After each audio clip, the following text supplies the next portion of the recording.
Never mind me while I'm stepping out my circumference. I feel the nerves trickling down, it's life humbling. My words stutter stumbling, too introverted, I'm scarred. Whoa, my murder been the melodies while they sing the choruses. Direct message from slaves saying we need more of it. Paranoia in my state, I see envy at high rates. Now it's crop off the fate, turn great so I fly straight. Was gone for a minute, now I'm back like an X with big factors. I see you turn flat like extinct like some raptors. When I drop through prayer, precision, practice and patience, we move to greener pastures. They're saying life is a matter of mastering basics and mastering patience. More time I get tired of waiting. Maybe it's fate procrastinating, the times are bad, so it really had me sprung. Like she got me doing things that I never do.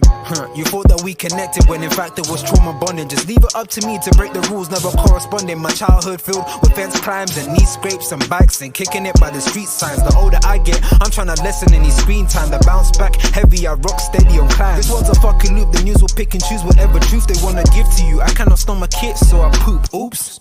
When life turns sweeter, the lemon mouths get louder. But I'm amplified with ghosts from God like that boy Fowler. Working like I got that point to prove. But truth be told, the proof is right in the pudding, no point to lose.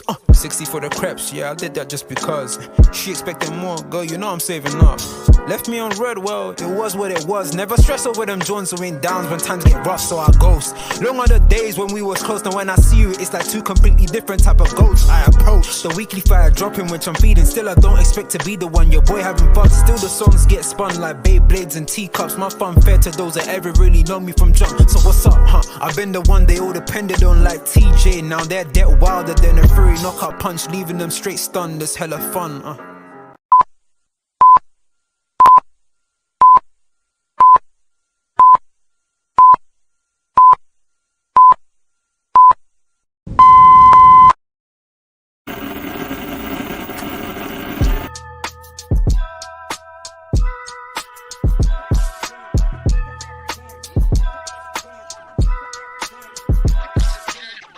Through the lot, now you know I'm coming through. When the growth look good on you, best believe they wanna screw now. I've been trying to climb, devil threw me in the dark. Baby, don't be insecure, you can still go make a mark like blow. Could never let them drain my soul now.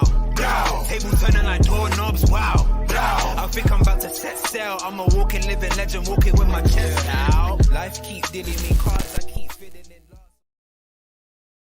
it.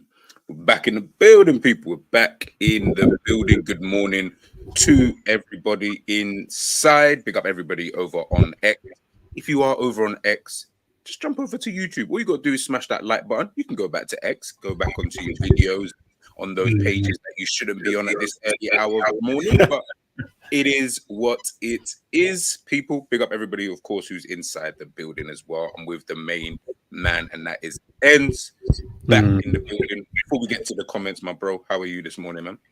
All good, my bro. All good, man. School run done and dusted, so time to kick back and relax for a bit before I got a couple of sessions later down, but it's all good.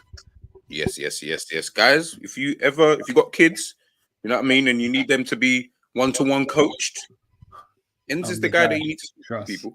Ends the guy that you need to speak to, man. He'll get your kid moving from Darwin Nunez to Eden Hazard. Do you know what I'm saying? Yeah, I mean, like, he'll get them moving. hey, that technical security. Slander. Hey, it's too early for Darwin slander, bro. What are we doing? Nah. Listen, look, today, guys, we're not even here to talk about Darwin Nunez for once in our lives. Of course, we're going back to the main topic. And to be honest with you, it's the topic that Ends started a few months ago. Well, no, maybe like a month or two ago, I would say that he started. And now it's just kind of taking its own kind of lease of life. And all of a sudden now it's now the main thing out there in terms of what people are talking about. We've heard the news the other day in regards to Salah potentially signing a new deal to his current deal. Yeah. We saw the spat between him and Klopp on the touchline against West Ham. And I know a lot of people read into that and thought, you know what? Now it's probably time. He's going to leave. I saw a lot of comments. I saw a lot of people who were, it's like they were waiting. Like, I don't know how Ends like kind of saw it, but it was almost like as soon as that happened and then the game finished, bro, like my timeline was Salah hate was on a next level. Like we'd gone past like, oh, he's dead food, he's not helping us. We got to the point of who does he think he is? He's not even that great anyway. He's been dead for time. Man started bringing up records from like 2 seasons ago saying, yeah, bro, remember in this game against Leicester City, he didn't do. I was like, yo, I didn't hear any of this. Yeah, I mean, previously, but ultimately we saw the news come out. Now, just on that one, before I let ends go,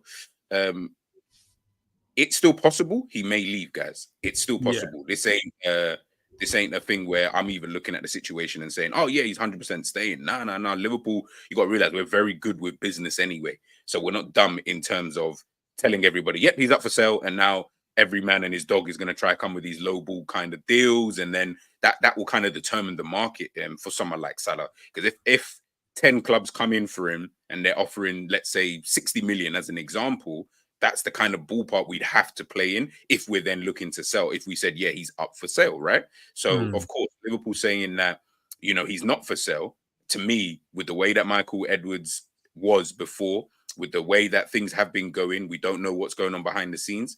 I think, it's one of those ones. I wouldn't be surprised if he did go. Let's put it to you like that. But, Enz, yourself, man, when you saw that situation kind of happening with him and Klopp on the touchline, what was your kind of initial feeling? We'll go with that. Firstly, big up to everyone in the chat as well, man. Yeah, big up everybody. My first reaction was like, what is he doing, man? You obviously don't disrespect the gaffer, innit? At the end of the day, Klopp is the one who, he's tailored a system to suit your needs. You'd say in the last, 7 to 8 years since we've been playing.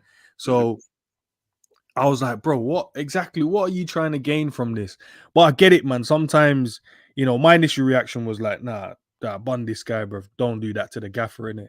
But then you look at it and you're like, bro, that it happens. Sometimes it doesn't happen on camera. And I think, and I'm subject to this as well. Sometimes I'm like, bro, nah, you meant to be your pro baller, blah, blah, blah. I'm like, yeah, but they're still human beings at the end of the day. If I said something to you, then choose what way you want to react. The only difference is magnified because they're professional footballers, and he plays for one of the biggest clubs in the world. So he's like, bro, it's going to be looked at in a different way. I think that shone on a subject that I felt, went under the radar in that particular game when we got bumped. But it doesn't matter, no. But at the same time, I keep seeing this happen.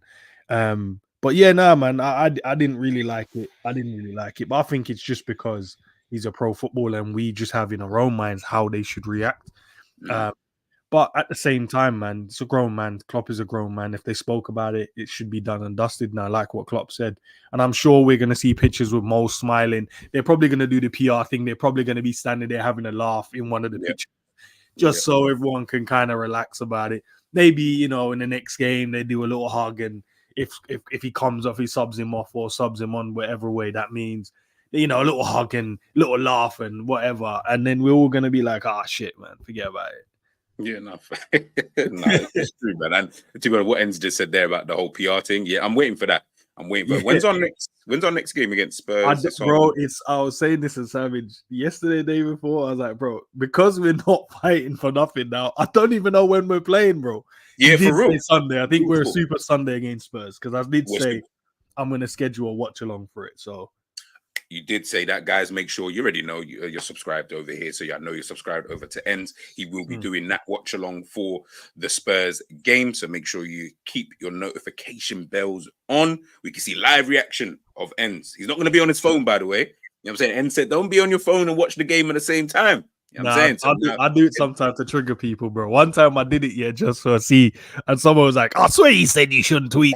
I thought I'd tweet it in the game just to see what happens. Man, it's like, bro, I swear you said don't tweet because you're gonna miss stuff. I'm like, at least you guys are listening. At least, yeah. And this is why we're here, people. This is why we're here. But guys, you can see the caption. I know a lot of you have already voted in the poll. Please make sure if you are heading in, you smash the like button, you vote on the poll. It will only take you 2 seconds.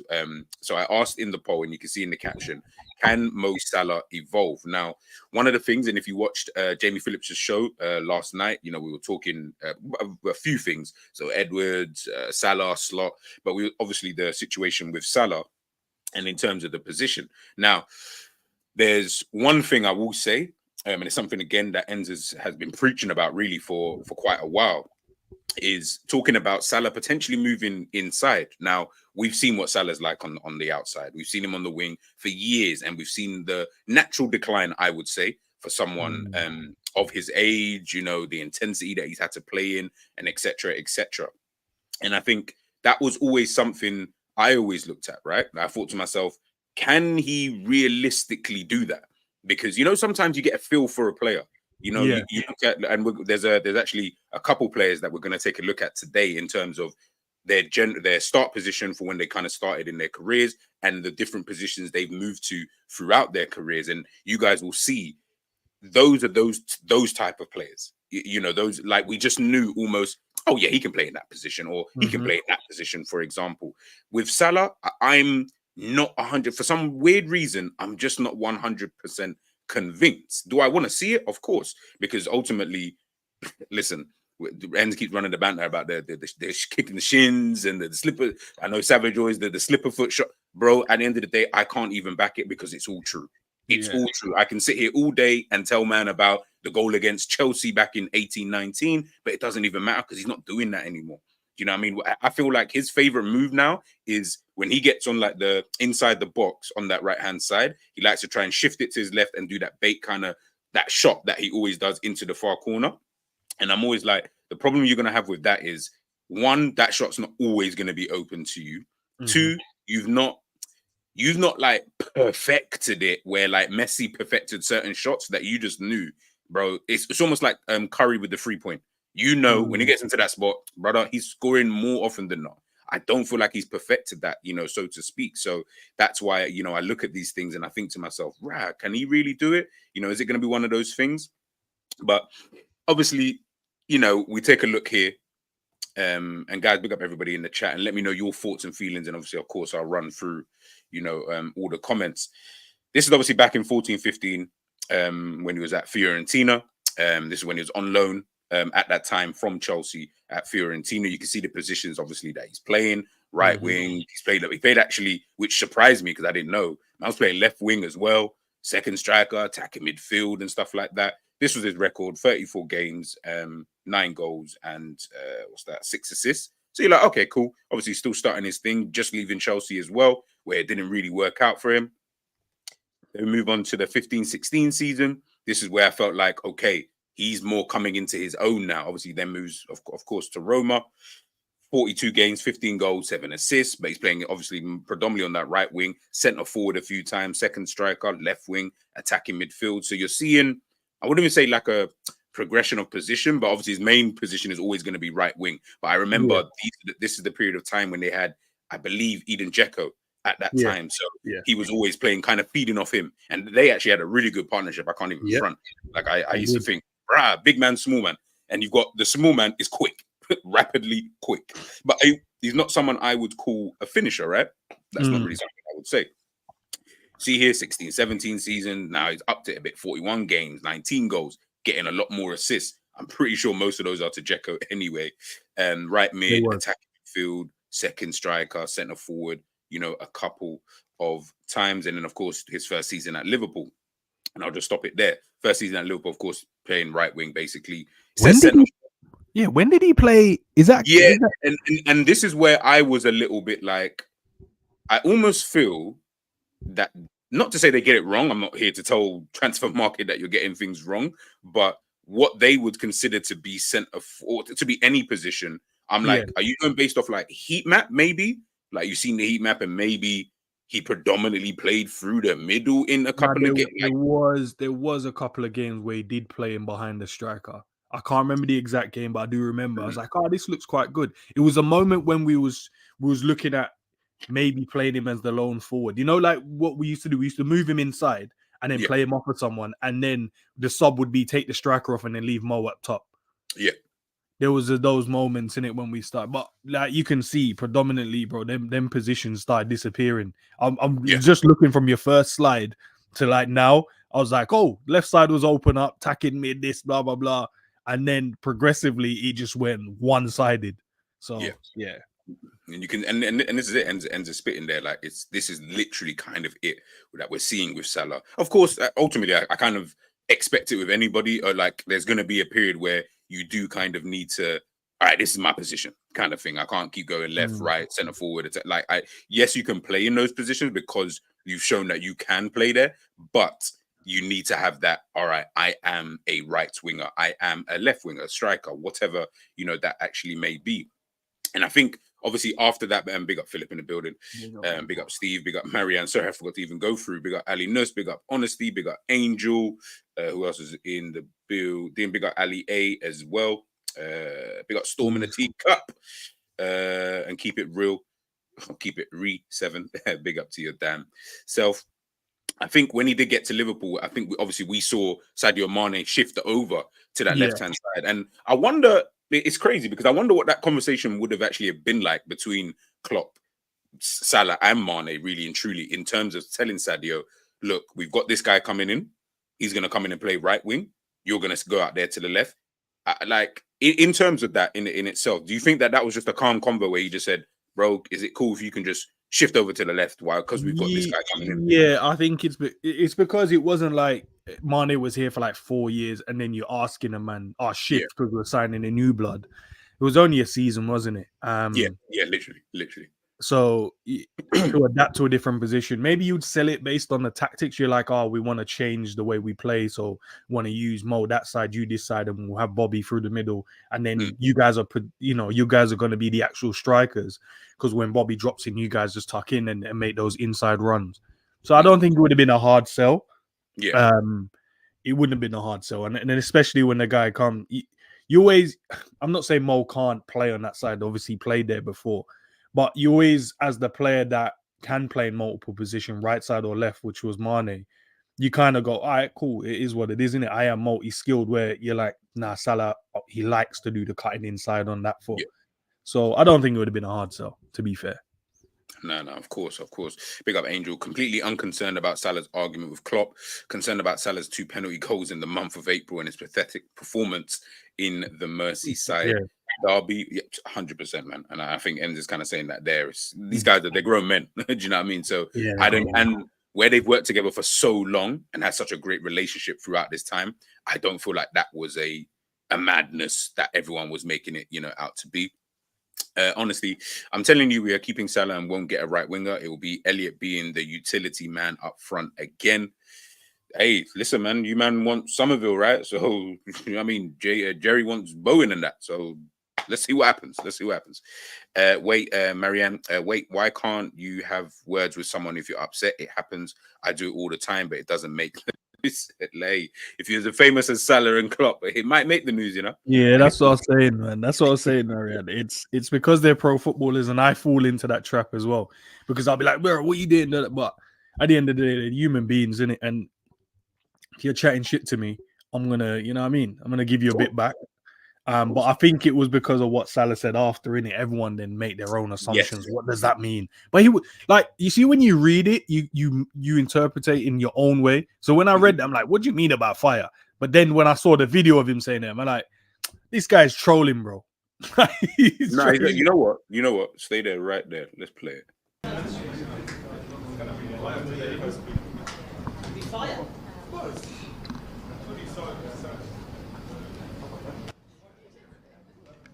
O Salah passou aqui, não quis parar para falar com os jornalistas, mas ele disse assim, se eu parar, vai ter fogo hoje. There will be fire today if I speak. Então, realmente a situação não está legal.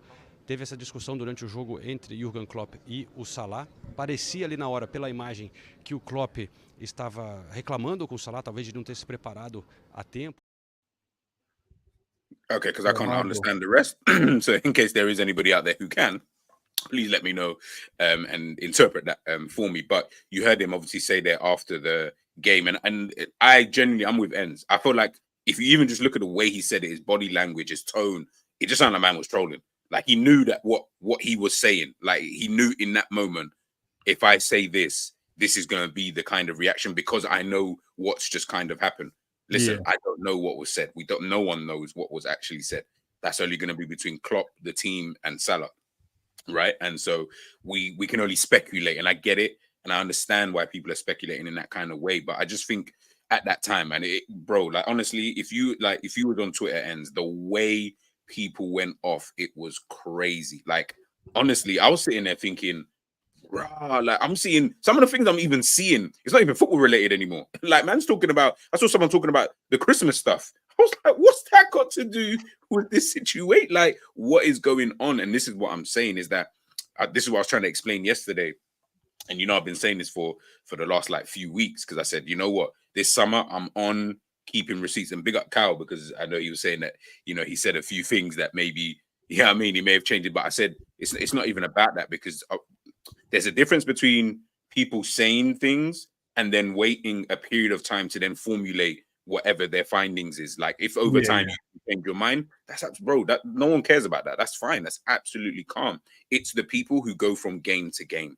It's the constant flip-flopping. We did the show the other day talking about flip-flops and player FC. It's annoying people. And not even just the fact that it's annoying, it makes us look dumb.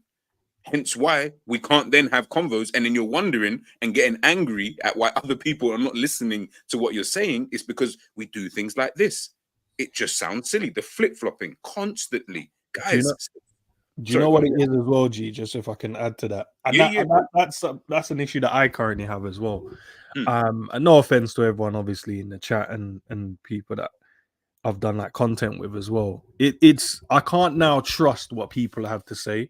It's because every time I look, it's like from day to day, it keeps changing. So I don't know.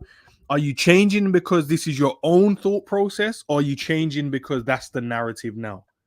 So, and that's my issue I've got with everyone at the moment. And some people might fall under the category, some don't. But when people are like, they keep changing from game to game, or even like day to day, what your idea is, or what your problem is, or what your points are to do with the team. You keep changing it as it goes along. And I'm not saying you can't change. I'm just saying it keeps changing. So then I go, okay, cool. If this is what you believe in, cool. I'll fully have a conversation with you on it. But then when I see that the agenda, maybe online or in socials, is that point, and then you're using that point, I'm like, is that your own one, or are you just using it now and saying it's your own one? Or is it something you've always thought about but never had the confidence in saying? It could fall under that, but because everyone keeps, but because it keeps happening in terms of there's an agenda online, and then I keep seeing everyone with that, I'm like, I don't trust if that's your own opinion. Are you just running with it because it makes sense at the time? And that's the issue I currently have. No. That's my issue, because I can't trust, is that someone's opinion or not? Or is it because the mass is saying it, so I need to jump on it to say it as well? No, honestly, man, I'm with you on that, man. And I think that's one of the things, again, just to really echo what En's saying, that's one of the things that bugs me. And I said, you know what? I said, that's going to be my goal for the next few months, is to stop that. I don't care about other fan bases. Let them be idiots. My goal now for the next few months, until we get back to next season, is to literally change that mindset from our fan base, or help to try and change it from the online fan base. Of course, inside the stadium, that's going to be whatever. There's Nunez is going to tie a shoe, they're still going to shout Nunez. So I can't help that, and I can't change 60-odd thousand people's mind inside the stadium. But what I can do is help that online trend, because it is getting a little bit annoying. I just it needs to shift, because I feel like if it does then shift, I promise you guys, like, the reason why I'm so on to trying to do it, I promise you, the conversations will be so much better. There'll be a lot more nuanced, and we'll be having these kind of discussions without getting angry at man, without, trying to big up your chest to I'm like, bro, we don't need to do that. We can actually just have a civilized conversation and then move forward. But obviously, we'll wait and see on those kind of things, man. Big up, Jerry, in the building, man. Hope you're doing well this morning, my bro. What's going on, man? Big up, Ends as well. Big up, man. Big up. Yeah, and obviously, we're here, obviously, talking about the best player in the team, most important player in the team, Salah. Just talking about, his positioning, whether he can obviously turn into another position, whether that be 9, 10, whatever people want to kind of call it. So we're just kind of taking a look back at the previous positions that he's obviously slotted in. I wanted to actually ask you both this, but now that we're at the 17-18 season. I'll start for Jerry and then obviously Ends afterwards. When he first came in, what was your initial thoughts, and in terms of like what you knew of him, other than of course his failed stint at Chelsea? What was your kind of initial thoughts? Oh, okay. We've got a guy that's fast. Great. We've got a winger in it. Like, I don't think people understand, like, when back then with Liverpool, anyone that we signed was like good, didn't it?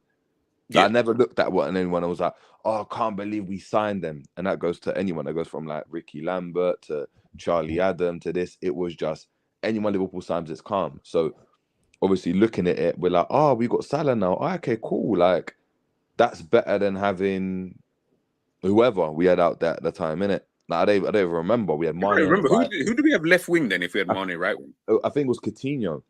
I think it was Coutinho. Was Coutinho on the left. Okay. Yeah, he was on and the left. Lallana used to fill in and stuff like Lallana that. was in the middle. Yeah, it was Lallana in the middle with Henderson and Milner or Leiva or Chan or whatever like that. But no, it was like, all right, cool. Like, it was like, yeah, like we've got another forward in it. Like we spent 35 million. Hopefully he's good. Like I remember him at Basel. He was this failed wonder kid, and that was it. Like I didn't really. I know he done well at Roma. I know he done decent at Fiorentina, but he wasn't someone that I was like, oh my god, he was like, outstanding. He was just good in it. He was like a good player. Liverpool sign him. Cool. We've got another winger. It's good. Let's see what happens. Obviously, not expecting him to do what he's been able to go and do. Of course, yeah, anyone did. But yeah, it was a positive move, innit? Like it was. You know what I mean? We're adding to squad depth. We're spending money. Do you know what I mean? Yeah, it was 30 whatever million, but still we're spending money. It weren't 10 million. Do you know what I mean? On a winger. So happy days, man. Happy days. Did he make a move after Fiorentina at all? No, to Roma. To Roma. Okay. So he did. But there's another club in there, bro. No. So it was Basel, Chelsea, Fiorentina, Roma. So it technically went, literally like that. But remember, when he was at Fiorentina, he was still on loan from Chelsea. So he made the move technically from Chelsea to he was Roma. on loan. He was on loan, and then Fiorentina wanted to keep him. He wanted to stay, but Fiorentina didn't have the P to pay for him. So Roma bought him. Yeah, no, I saw one, not a stat, but it was a random club in there. I'm like, when did he play for this random club? I'll see if I can find it again. But sorry. No. No, I saw it a couple of days ago, and I'm like, no, he never. And it just came to me while he was talking about the clubs. Maybe Salah's out here doing moonlighting for other teams, and man don't even, the ones like you're sitting there thinking, right? He was at, literally Basel, Chelsea, Fiorentina on loan, Roma. Right, he actually went to Roma on loan, and then they signed him, and then he moved to Liverpool.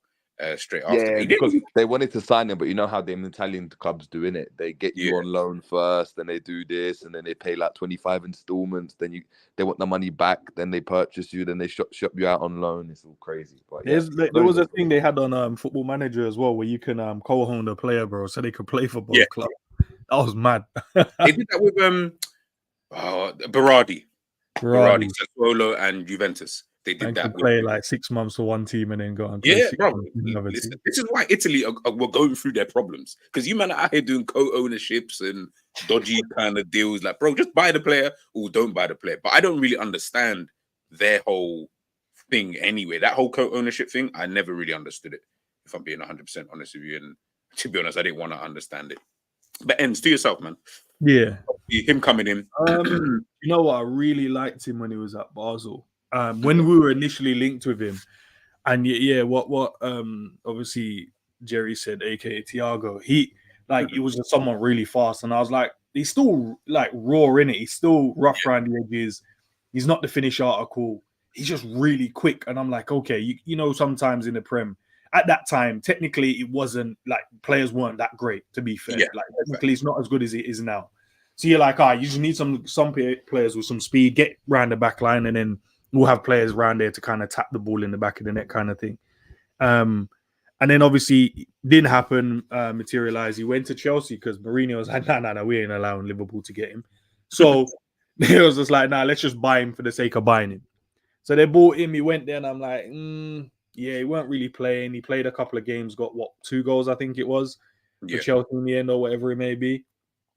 But it just wasn't that good. It was really, really fast, and I'm like, okay, we could have done with that at the time, innit? Our club weren't that great. We could have done with some speed and that. Then obviously made the loan move, and then the Fiorentina one. When I looked, I'm like, okay, cool. There's a bit more in there, but the Roma one was the one where I was like, yo, all right, cool. He's now adapting. And then when you go to your previous slides, you know, where he was playing second striker and the other positions he was playing in.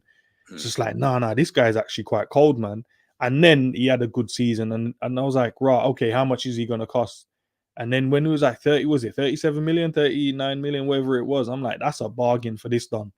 But for him, the trajectory from there to the seasons he's played for us, I didn't think he was gonna do like amazing. I thought he would do really well, but not 20 goals a season consistently. I thought he would have come in, get some assists, get some goals, look, he'll dribble past some players and look great and whatever, but didn't expect him to score this many goals, man. Yeah, definitely. I think. Let's be honest. Like, I was looking at thinking, yeah, like good competition for Mane. Like, that's the way I was. Yeah. I didn't think he was going to shift Mane up to the left.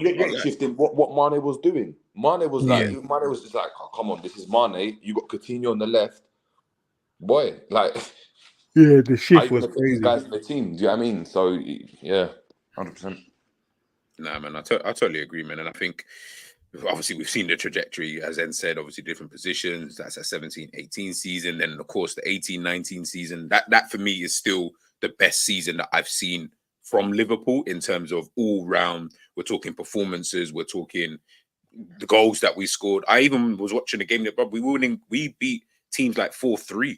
And I still felt that was better than what we're seeing in terms of an overall performance level than what we're seeing now. 1-0s, 2-0s. These kind of victories, I know they seem boring, and listen, at times it can be looked at like that. But if you just watch the way that we played, the patterns of play, like, and listen, look, Jerry, if you listen to Jerry's intro, he has it in that intro where he talks about the Buvac thing. Hey, that's when we had Buvac. Do you know what I mean? Like, that's when we had him there, and he patterning, man. Yeah, but bro, he was patterning these players, and it wasn't even. Obviously, listen, the ethos was still going to be about midfield, do your thing, make sure you're the engine room for the fullbacks and the forward line to, just do their thing. But it was just more, I felt like, nuance to it. But listen, it is what it is, and we ended up winning the Premier League regardless anyway, so it doesn't really matter.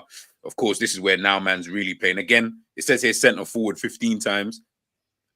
I feel like this is more a case of, because technically here, it's saying that he scored more goals and got more assists as a centre forward than he did as a right winger in that 18-19 season, which I find very, very interesting. But, I think it's what En said about before, where you might have taken off a Firmino and then he goes up front kind of thing, or you start shifting players around. I feel like it could have been more of that. But, hey, look, I'm not here to argue. Then, of course, we moved to that 19-20 season, Premier League winners, playing on that right wing, getting bags of goals, helping us. And it's so crazy because I didn't feel like he was even that good this season. Like in that season, I didn't feel like that I was seeing the Salah I'd seen of the previous, like, say, 3 years prior to this. I don't know what you guys kind of think. In that Premier League winning season, I don't feel like he was our best attacker. I reckon I probably would have given it to Mane, maybe. I think it was because the team as a whole was contributing. So as a whole, everyone to a T was doing a job. Yeah. Normally, the season you see that Salah that takeover Salah is when the team ain't really doing so good, but he's the one getting the numbers. So he's always going to stand above everyone. And I'm not saying he doesn't always get it, but there's seasons where people are contributing, but Mo's still getting his goals. But because everyone else is doing their jobs, they're like, oh, Mo scored them goals, but the team was cold. Yeah. But like last season, you say this season, he's got the numbers. The team ain't. We haven't played great football this season, but Mo's getting the numbers. So he will always get that pedestal. And obviously, with Darwin and Cole keep missing and whatever, so it doesn't look good. And then last season, when the team was just shocking, when Mandem were just allowing players to run past them, Mo kept scoring goals. So it was just like, okay, Mo again is trying to carry Liverpool. Yeah. But that season when we won the league, man, everyone was cooking, bro. Yeah, I think with the whole Salah situation, bar that first season, he's never been that guy again. Maybe there was one season in there, maybe I think it was the quad season where he got a lot of the numbers returned back to that. But that first season was outrageous. That's like, he was on some. Do you know what I mean? So all that happened is when you go and actually look at the numbers, he goes back to having like 35 GA in all competitions. The first is he had 50 something. Do you know what I mean? So that's an exponential, like, deep drop. Do you know what I mean? In level. And of course, no one expected him to go and carry that on. And obviously, he's been able to be very, very consistent. But if he got, that 50, if he had that 50 goal season consistently at his time at Liverpool, we were talking about him like, is he the best player in the world? Like conversation regularly, like it would be because of the numbers, but obviously he couldn't go and do that. So of course, within that, then your influence has to be more than just the goals and assists. And I think when you look back at that season, you go and look at, you know, the season we won the league, Mane scored in 11 straight, or he got 11 goals in 11 games on the back end of the season. Salah got 0 in that period. I think if you increase that, Mane got, I think it was in 13 games he either scored the winning goal or assisted as well in like 13 games, like consistent. Salah got none in it. So again, we judged Mo based on that first season that he had. If he had a regular season and then improved, we'd be talking about him just improving with the team, innit? But where the team is now, obviously, you got Mane performing at a higher level, you got everyone performing at a higher level, and his kind of standard decreases, like because it would do. He's not going to get 50 goals every season. Then that's when we're talking about Salah and saying, you know, he might have not been as good as he was in that first season. But that I think was just one season wonder type of thing. Not to say he's a one season wonder, but he's never going to get those numbers again. Do you know what I mean? He's not Messi. No, listen, man, and I don't think. I think when I'm looking at it as well, I'm just like, yo, okay, fair enough. Do you mod me ASAP? Yeah, I'll do that right now. Well, I'll do that in a sec. So when I get a second. But yeah, obviously that's that 1920 season. Of course, they moved to the 2021 season. This is the COVID season, I believe. Yeah, COVID season. I remember the opening day against Leeds, getting a hat trick, beating them 4-3. Obviously, this season, again, 31 goals, only 6 assists. This season, I felt, obviously, we had the injuries to the whole back line, basically. You know, no centre-backs, I believe, that season. It felt like the onus, obviously, really was on him. And I felt like this is where we saw it before, but this is where we really started to see he was really in his Jermaine Defoe bag, where man was just being greedy as hell. Like, when I say greedy, like, he's not looking for a pass, bro. He got 6 assists in the entire season. Did you know that? Like, he weren't looking for it. He's looking for, bro, I'm getting the goals because we need the goals. Obviously, as I said, that season context, we lose all our centre backs.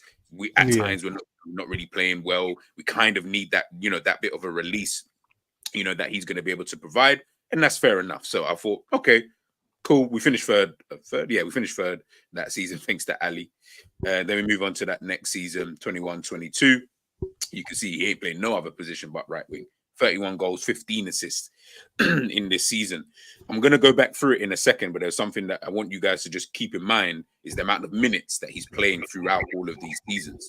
Playing quite a lot of minutes. It's kind of the same when you think about it, when you go back through it. Obviously, this is the shit season. And this is where I would say from here, funnily enough, this is where I started to think he's not performing he's not, like, I have an expectancy level of you now because of what I've seen. You're not really performing that way. But what I am seeing is you are getting the GAs, and of course, you know, you're doing your thing. But I just felt like maybe now he's just going to be in that kind of bag where, you know what, just going to keep, you know, scoring goals, you know, doing that kind of thing. The shit season, of course, that we had, doing the same thing, 30 goals, 16 assists, that's 46 GA. You know, you're sitting there thinking, right, okay, that's pretty good. And then, of course, we head to this season. Hair's a bit, beard's a bit bigger. Hair looking like it's kind of falling out from the front. 24 goals, 13 assists this season. When you look at the minutes, but no, bro, that game against Newcastle, you saw when it was all wet, bro. It looked crazy. That's why he had to cut it. You say put it in the ponytail things, ponytail it. He needs to do something. I don't know what it is, but he needs to do something. Where, listen, he's African. Go bald, man. He needs to go bald, man. He needs to go bald. Exactly, man. You're delaying the inevitable. Like, do you know what I mean? Hey, Jerry, he's got more hair than most guys, though, bro. Man, I can't cut that off, bro. He's got more hair than most, man. It's not ready. Yeah, true. Hey, remember when Mane he's bringing it from the back, though? But he's bringing it from the back. Like, it's not like the hair's at the front and he just got bare hair. Bare man can grow hair at the back, you know. Bare man can grow hair at the back. Do you know what I mean? You know where he's gonna have that side to bob. Do you know what I mean? Like, He's gonna have that sideshow bob cut soon. He'll just peel out the front, that little C cut round the front, and then just have the sides. That's what you should run with, bro. Didn't Mane reach? Sorry, I'm just reading the comments now. Someone's saying, I didn't see it. I don't know if someone's already deleted it. I did. If so, oh, you did. Okay, cool. Yeah. I know. End is modern here, but yeah, we'll miss with that. But regardless, one of the main things, as I said before, was the amount of minutes being played for Salah. In that 22-23 season, 4,000 minutes, 4,300 minutes. Season before that, 4,000 minutes. Season before that, 4,000 minutes. 4,000 minutes. 4,300 minutes. 4,100. Playing a lot of football, bro. The guy is consistently playing a lot of football. So when I see the natural decline, that's where I'm like, I feel like I kind of get it, though. I feel like that's always going to be inevitable, bro. We saw how the midfielders last season, we literally saw them. We saw them all decline and how dead they all were. Do you get what I'm trying to say? So that's why when I'm looking at him now, and I know everyone laughs about him now with certain things that he doesn't really do, I feel like it's just a natural thing. And that's why I'm asking everybody in the chat, the panel as well, do we think he can elevate his game to, it doesn't have to be necessarily be another level, but let's just say a different level. I don't know what you guys think. Yeah, I did shout about him moving. I know, but that got shut down ASAP, bro. Man, them told me nah. I think he has to evolve his game. I think we saw that obviously for that brief moment of time when he was mad at Klopp, the speed came back. I don't know, energy level. Yeah, he looked like he only did that because he was vexed. Bro, when he turned on the speed, I was like, so you have this, bro. You still have it. You just what are you doing?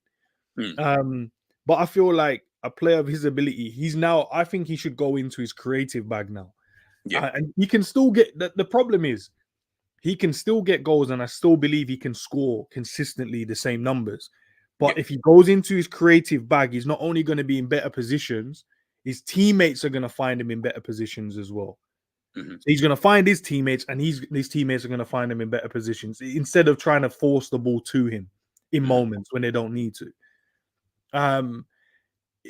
His assist has obviously gone up, and he's trying to create for his team. And without a boss, the misses from some of the mandem in the front line, Mo probably would have had more assists this season, or should have had more assists this season. But I feel like a player of his ability now, man, instead of being wide and then trying to run at someone and then cutting in and try. Now, if you were closer to goal, man, off a striker or more closer inside, he'll get more chances at goal and he'll be closer. He doesn't have to do the same level of work he's not doing much, to be fair, on the right side. But he might then get more involved in the game, and Mo involved in the game more, where he's taking a touch, playing the little 1-2s, finding, those little through balls. Is a better Mo, in my opinion, than the Mo that just stands out there, get the ball to feet, and then tries to assist. Or tries that little, what's that the Trivella pass that he keeps trying to do. Yeah. He needs to evolve, man, because the team is evolving, and he just needs to evolve with the team. What do you think about Jerry, yourself? Yeah, for me, let's just say he is staying. Forget what we feel about him. Yeah. That's what I'm saying. Put it this way: as Salah can always go, and you can play him up front or play him, and he can just go and get his. He's that inevitability in it. It's like Ronaldo, right? What you have to look at is what does having Salah in the team do to the team system as a whole.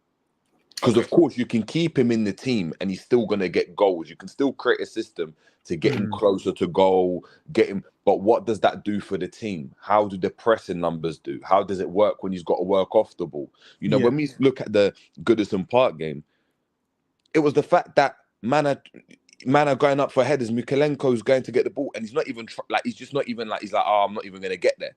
Literally reminiscent of what fans used to go and talk about Ronaldo. And of course, I'm just using one game. But you don't want it. You don't want it to get to that where you're now relying on a brother that's 30 plus years old. He's declining physically, and he's a player that relies on his athleticism. Unfortunately, of course, you can get him near in and around the box, and he can get you a goal. And having someone in the squad like that is great.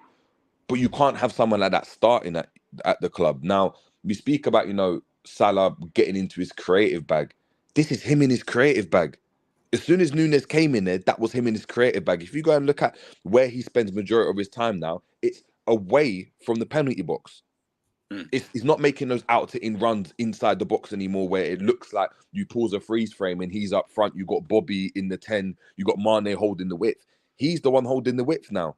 He's the one that has to go and create because he hasn't got the energy, and it takes more out of you to have to make off-the-ball runs consistently, not get the ball like a Jamie Vardy, like. Did he cut? Oh, I thought that was me. I actually thought that was me. Jerry just cut out there. But now, listen, man. The thing is, I agree with what he's what Jerry's saying there. Big up Hassan, man, in the building. 23 assists. If Nunez and Diaz score tap-ins, the tap-ins, not half chances. Listen, again, it's one of those things that I don't know if we would even just be looking at this differently if those players just finish off their chances. Don't have to finish off everything. You just have to finish off the chance, some of them. It doesn't have to even be all of them. It just has to be, a few of them.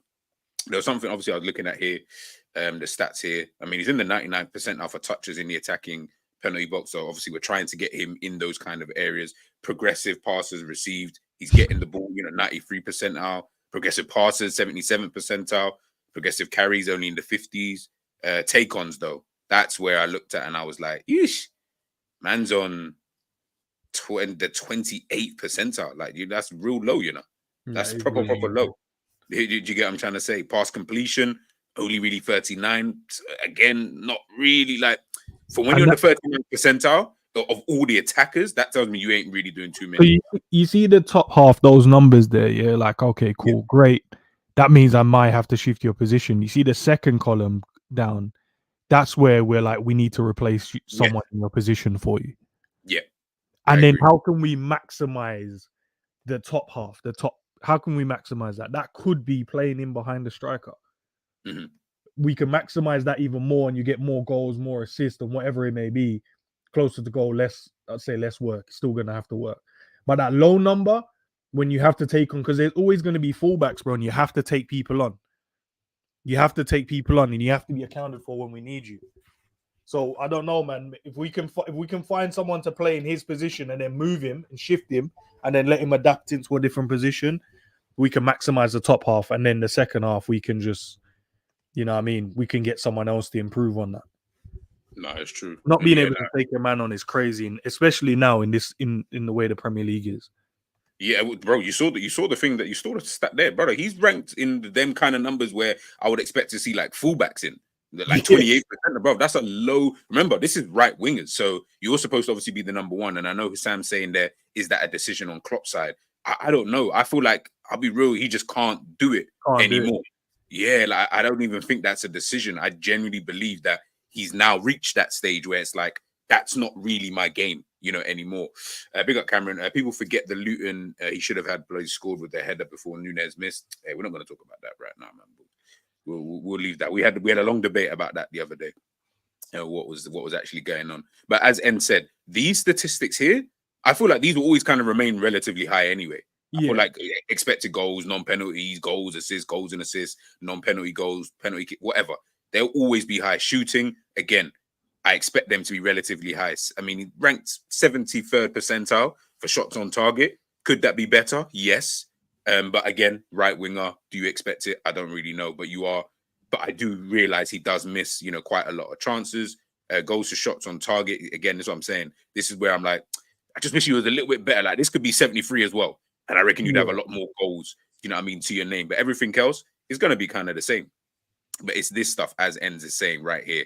Pass completed, passes attempted, pass completion, bro. Like, these are low numbers. And if you're, depending on what the role is that Jurgen Klopp is obviously asking him to do, again, I have no idea, and we will never, ever, ever know. But until we kind of understand what that role is for him moving forward, I do believe that when we can understand that, and when he understands that under Slot, obviously, for next season, I genuinely believe you're going to just see a different kind of Mo Salah.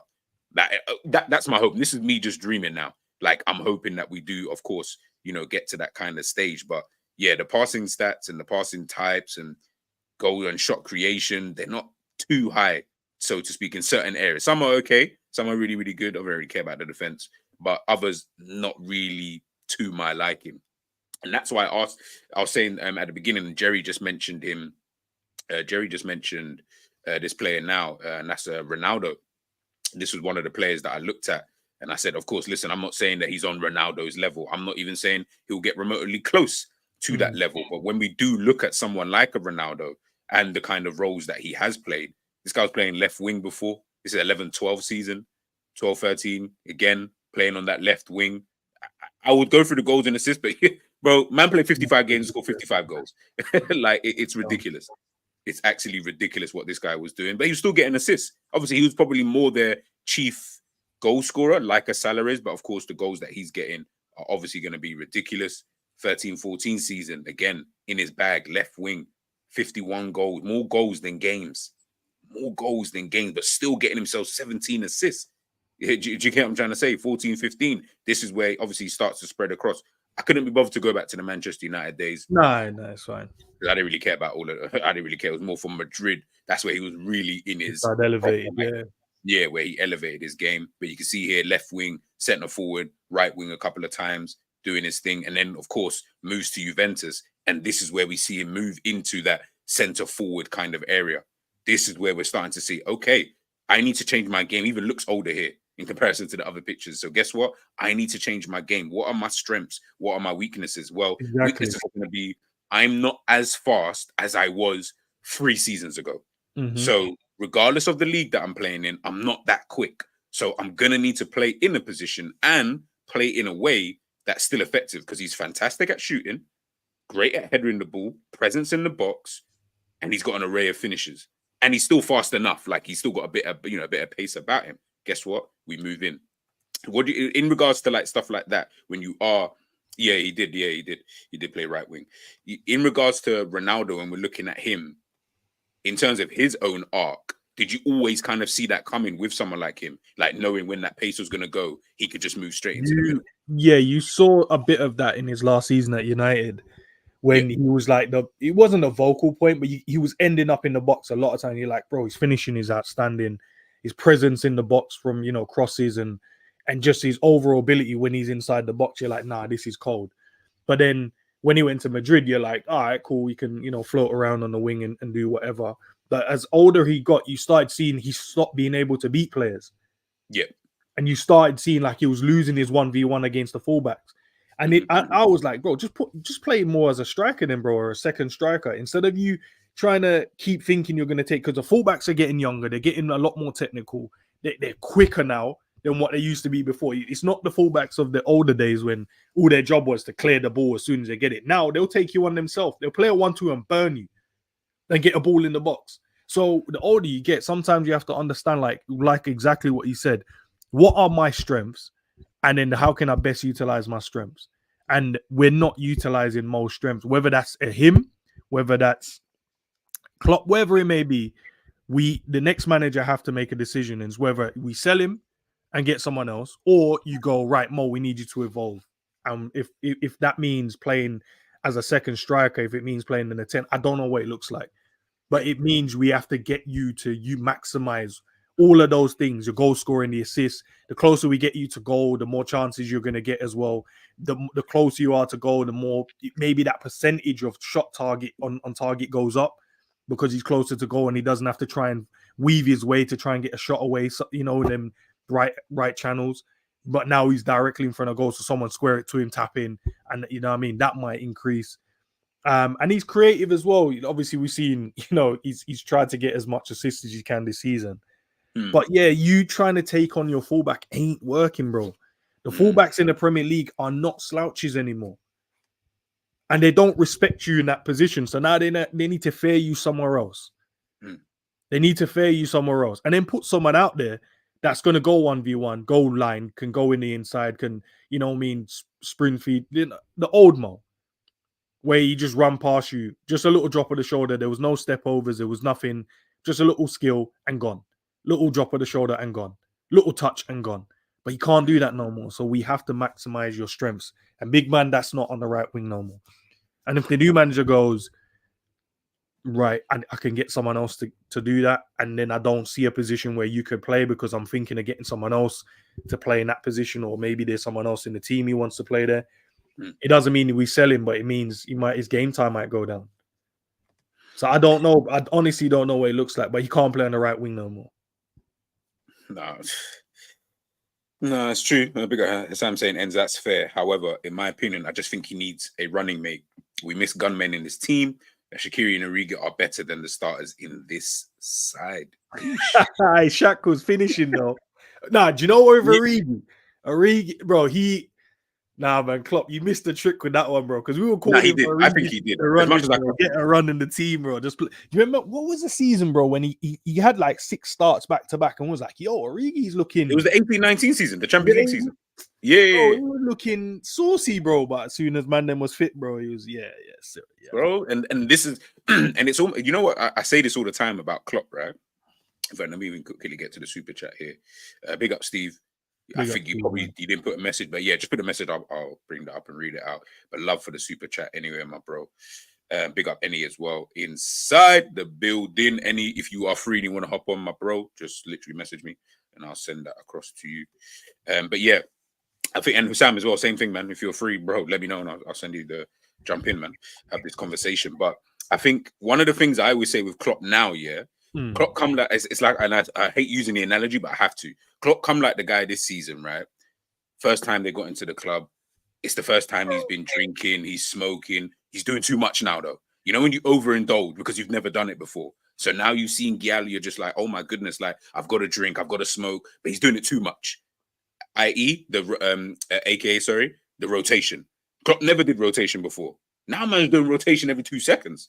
Now everyone's playing this every 2 games. This guy's getting. I'm like, I feel like you didn't know how to do it before, or you never did it before. He's still learning on the job. He's learning on the job, bro.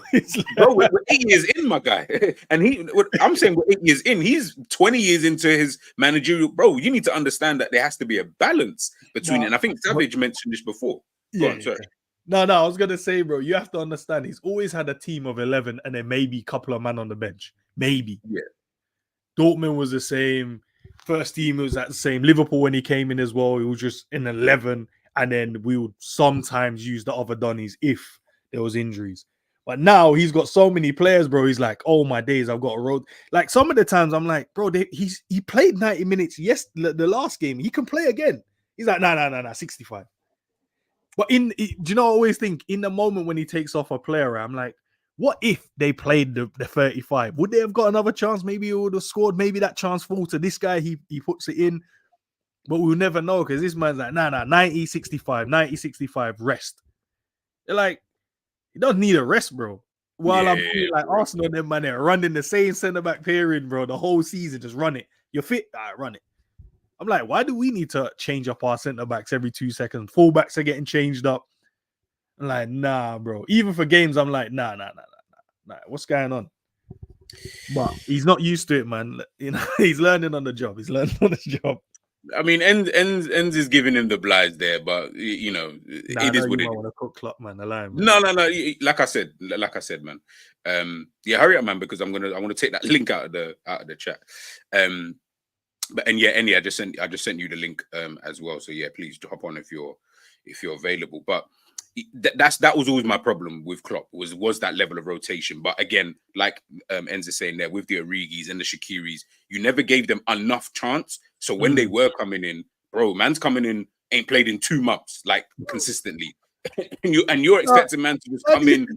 No, we used to kill these man, you know. These man used to not see minutes for 5 games, come in, and their first chance, they'd be like, oh my days, should have put that way. Big man. It's my first shot in 5 games. Allow me, let me, you know what I mean? Let me warm up, man. Let me see exactly. Let me just kind of do, man. Yeah. Shaqiri, he's dead food, get him out. Bro, he hasn't played in 6 months, bro. What we doing? Bro, Shaqiri, 2 goals against United. I don't think I saw him again for a minute. Nah, you're right, you know. Did he play after that? I'd have to check, but let's put it this way, maybe he did, but in my head, I'm thinking I don't remember him consistently playing after that though. Maybe if someone, because I feel like Salah was even injured maybe during that period of time, because he would have played right wing, maybe. And also remember, we didn't know what to do with Shaqiri. we didn't know what position to put him in. Oh, yeah, because Klopp didn't want to do the tenting in it. It's like, bro, exactly. So it's not bad. Sorry, but yeah. Hey, listen, look, speak on it, my guy. No, you know what it is? Because I'm like, why didn't we? Okay, the system was cold. Don't get me wrong. Bobby dropping in, Mane and Salah killing man for days, scoring goals. But I'm like, when you had to play like Shaqiri, why do you not? If you're gonna sub him on, just shift the system. Yeah. Put a 10. Let's go 4-2-3-1. 10. Put him in a 10. I would still like, yeah, man. Klopp is like he kills me, bro. Klopp, sometimes. Big up, man. Big up, bro. Yo. Can you guys hear me? Yeah. We can hear you, brother. Chat to me, man. Chat to the people about Salah. You change your logo as well. The only one to like defend him at any given time. So let me know, man. Chat to yeah, I'm ready. Always ready. I actually think this conversation Raza, man, them just cutting them off. I listen to any of these conversations. It's always like, oh my god, he has a third up when we need him, and all these buzzwords that people like to use. You guys have been very fair, man. Big up, like, I think the Ronaldo thing is very fair. I think, obviously, listen, Ronaldo's one of the greatest players of all time, but it's like the similar concept. So he's never going to be Ronaldo. That's the thing. So he's never, he's not going to be like Cristiano Ronaldo, but he can be obviously one of the wingers that we can use next season, or even the striker. I just think it depends who you surround him with. If you want to play him on the wing, then you need someone who's actually clinical up front. Like Darwin Nunez, but who can finish, basically. And it's true, unfortunately. Bro, it's true. Speak on it, bro. That is blatantly true, man. I'm tired of it as well. He's gonna go work on it. Or you could play him down the wing, but then you'd down the middle, but then you need like a right winger and a left winger also to be like gunmen, essentially. So you'd need, like, it's just getting the right mixture. I still believe he can play a role even in a Premier League winning side. I don't think he's been the problem per se this season. I think it's been more like the Diaz's and the Nunez's who've been consistently letting us down since August, to be honest with you. And look, I think moving him down the middle could work, but it really depends on personnel. Because I cannot tell you it will work 100%, and I cannot tell you it won't work 100% until I know who's actually next to him, Like we speak about the Mane and the Firmino, that was like prime athleticism Mo Salah, right? Where the guy was just like unbelievably athletic and all that. So you could have Firmino drop deep, and then Mane and Salah will get you the goals. Salah even played down the middle, but you had Shaqiri on one side, you had Mane on the other side. So it's like you just have to get a good mixture. And I think the mixture that we have right now, I'll be so honest with you, I think it's crap. Diogo Jota's perfect, but he's always injured. That's the biggest problem with this conversation, is Jota's always injured. If Jota was fit, I'll be honest with you guys, I think the conversation about this season is 100,000,000% different. I'm actually genuinely not exaggerating. Like, if the guy played 38 Premier League games instead of 20 as per usual, I think this whole conversation changes. And I think Jota's up there in terms of goal scorers, just the third guy that we need to find. And to be fair, even though I slandered him a lot at the start, I actually think Gakpo stepped up recently. So for me, I think it's genuinely just getting the right mixture, man. No one can convince me Mo Salah, who has the most big chances created in the whole league, while missing 2 months, is a shit player or is not good enough, or etc. I know which players ain't good enough in this team. One guy wears the number 7, the other guy wears the number 9. Those are the two I would sell tomorrow, happily. But I think you guys are making solid points, man. Solid points. I think the Ronaldo thing is interesting, but you just have to get the right wingers. That's it. If you get the correct wingers next to him, he'll bang. But then you need gunmen. Don't get me Salah down the middle and a dribbler on the right and a dribbler on the left, and then tell me where's the goals. Like you need someone to score goals too, No, it's true. It's true. And I think big up Steve as well in the building. Big up Jerry. I know you, if you're back there. Did you cut me out on purpose? You didn't like what I had to say, and you're like, dead. Bro, it's that Ghanaian Wi-Fi, bro. Like sometimes it just I know it's on and off. That man there, bro. They ain't paying the bills and that, just getting cut off. Hey man, sometimes you got to use the neighbor's Wi-Fi, and if you're not close enough, I get it. Does anyone ever use their neighbor's Wi-Fi? Hey, listen, man, I don't want to go back down memory lane and start. Let's just continue talking about Salah. I don't want to go down that path. but nah, all jokes aside, neighbor's Wi-Fi, sitting in the kitchen and that. What you say? All I'll say is sometimes there was a period of time when the Wi-Fi just wasn't strong here, or wasn't working for like a day. I need to use the Wi-Fi, so and I knew the neighbor. I was cool with him. So. I can picture you sitting in your kitchen next to the closest wall to your neighbor's wall, bro. yeah, but you know what it is? The wall so kind of thin, and the insulation was so it wasn't that great anyway. So, bro, I can. Hey, anyways, man, I'm not trying to, hot up myself regardless. Sorry, I use the neighbor's Wi-Fi. Big up Els in the building. Fairs G, you're moving just like me and dressing undercover until further notice. Welcome back. And yeah. Told you I was feeling yesterday, man, my eye was all mashed up, man. So I had to just kind of stay low key. But for the time being, I said, nah, man, we need to talk on Salah. And I just think that everyone's making good points. I think Enz's point, talking about potentially moving him on the inside, I totally agree. Sam talking there about, getting players in and around him. And again, those are the kind of things that we're looking at, because we know what he's doing. We can see so far what he's doing currently with the players that he's got. This is him with these players, by the way. This is him with a Nunez, can't finish. Diaz, jinky majinky. Gakpo goes sometimes. Jota, not fit. This is what he's doing with this level of players, bro. So imagine if you just said, Hassam, I think you mentioned earlier on before about gunmen. I just imagine just one. Of all the names that you just mentioned there, just imagine you just even had a Tony. And I'm not even going for the Kvaratskhelia kind of guys. I'm saying what even just about a Tony. Someone who can put the ball in the back of the net, when he's given the chance, because he's a good finisher, right? Yeah. If we even just had that, I promise you would actually see, in my opinion anyway, you would see, it might not even be a better Mo Salah. It would just be a different Mo Salah where we're not having this conversation and we're not doing this stream. Yeah, people are not trying to say, get him out of the club because he's not doing this and he's not doing that. The conversation, you won't even care. You'll just be like, yeah, he's doing his thing. He's got 15 assists this season. Yeah, he's calm. No, but that's fine. And I think, but that's fine. But sorry to interrupt. It's what I said before I got cut off.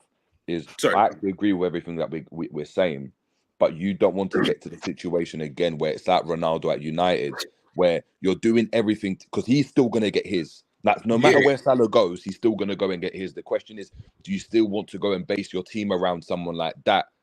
Because there's other aspects of the game that might not be as potent anymore. For example, you may require pacing behind, and he may not be able to offer you that in a year or 2 years. Where, do you know how long he stays here for? You might need him to press more because, do you know what I mean? We can't have him not pressing because you've got someone like Tony, you've got a bigger striker, or this gunman that as a number 9, as we're talking about, that can't press to that same level, and he needs his fullbacks to press like a slot, wants his wingers to press like that. If he needs them to press, Salah can't go and do that. And now the question is, do you go and hinder the rest of the team because you've got this player that is on a decline but can still offer you huge amounts and can still be part of, as Sam said, can still be part of a title-winning season, can still be there to offer you goals and assists. The question is, Salah's going to want to go and play every single game. Salah's not going to be comfortable. All right, this game you're not playing, but we can bring you off the bench and play you in the right system. You're going to get into the right areas and score for us. Is he still the guy to then base your team around? Can he still offer you that? You don't want to end up how Juventus or not how United ended up, how these other teams end up like Roma with Totti, where they've got this brother that's just a legend of the game, isn't offering you the same amount that he did, but he's still getting his, but the team's doing crap. Di Natale at Udinese, another one, baller, but he gets his, but everyone else suffers. And I'm not saying Liverpool will suffer to that extent, but you want to go and you want the team as a whole to do better as opposed to just getting the best out of Salah, because you can still get the best out of Salah and he can still score you 20 goals a season. That's never going to change. And I think that's not going to change in 5 years' time. I think he can still get you those goals. Can he do the rest of the stuff to help the team? And that's the conversation to be had, I think. I actually don't think his goal scoring is his best trait anymore, to be honest with you. I actually think his creativity is his best trait. No. He does create, though. I'll show you guys now, but yeah, go on, sorry. Like, I think this version of him right now, Jerry, is I think it's actually, in terms of pressing and stuff, I agree with you. But I actually think his best trait is actually he can actually put a ball for the striker to just score a goal. There's a compilation I played yesterday on my channel, just a minute and a half of Diaz and Nunez misses. It's basically Salah big chances created, essentially, that compilation. And I feel like I actually think we could use his creativity. That's why I'm saying if you play him down the middle, you need left winger and right winger who can score. Simply, you need a 20-goal scorer, right winger, left winger. And if you play him on the right, then you need a striker who could score goals. I mean, G mentioned Tony. I said we should sign him in January. I said I don't trust Nunez. I said I don't trust Diaz. I genuinely believe, regardless of what we think of Klopp, of our defense, of Salah, of whoever, had we just made that transfer right there, I really think we're sat here Premier League champions. That's how confident I am, because all these chances that we could not bury. Just think of Old Trafford away. Think of Man City at home. Think of Crystal Palace at home. All the bad results that we've had this season. No way. Bro, Ivan Toney would have bagged himself like 10, 15 goals at Liverpool just in a 6-month period. I don't even think that would be an exaggeration, the amount of chances we create. So Yeah. I feel like it's just once again, it's just the mixture. Because you cannot have. Would you say though, Hassam, though? Would you say though, Hassam, that Salah right now, I think he's from last season, we saw he got into his like creative bag, I guess. He's now touchline winger, he's now playing these passes and stuff. And of course, that is still great and it can be useful. The question is that the best that Liverpool can go and get in that department? Because when it was with goal scoring, he was the best in that department. Now, of course, if you're in a situation where you can't sign players and like you had to give me a choice of Nunez and bin that donkey, I don't want to see him, of course. But if someone said to me, you know what? From a creative standpoint, we are gonna go and bring. Of course, he's never going to come and he's at Spurs. But Maddison, from a creative standpoint, as an example, to be your creator in that regard in your team, Maddison's a better creator than Salah, even though Salah can create. So the question is Salah the best in that aspect of the game? Of course, he can go and do that, and that's what he started to do. He's now a touchline winger.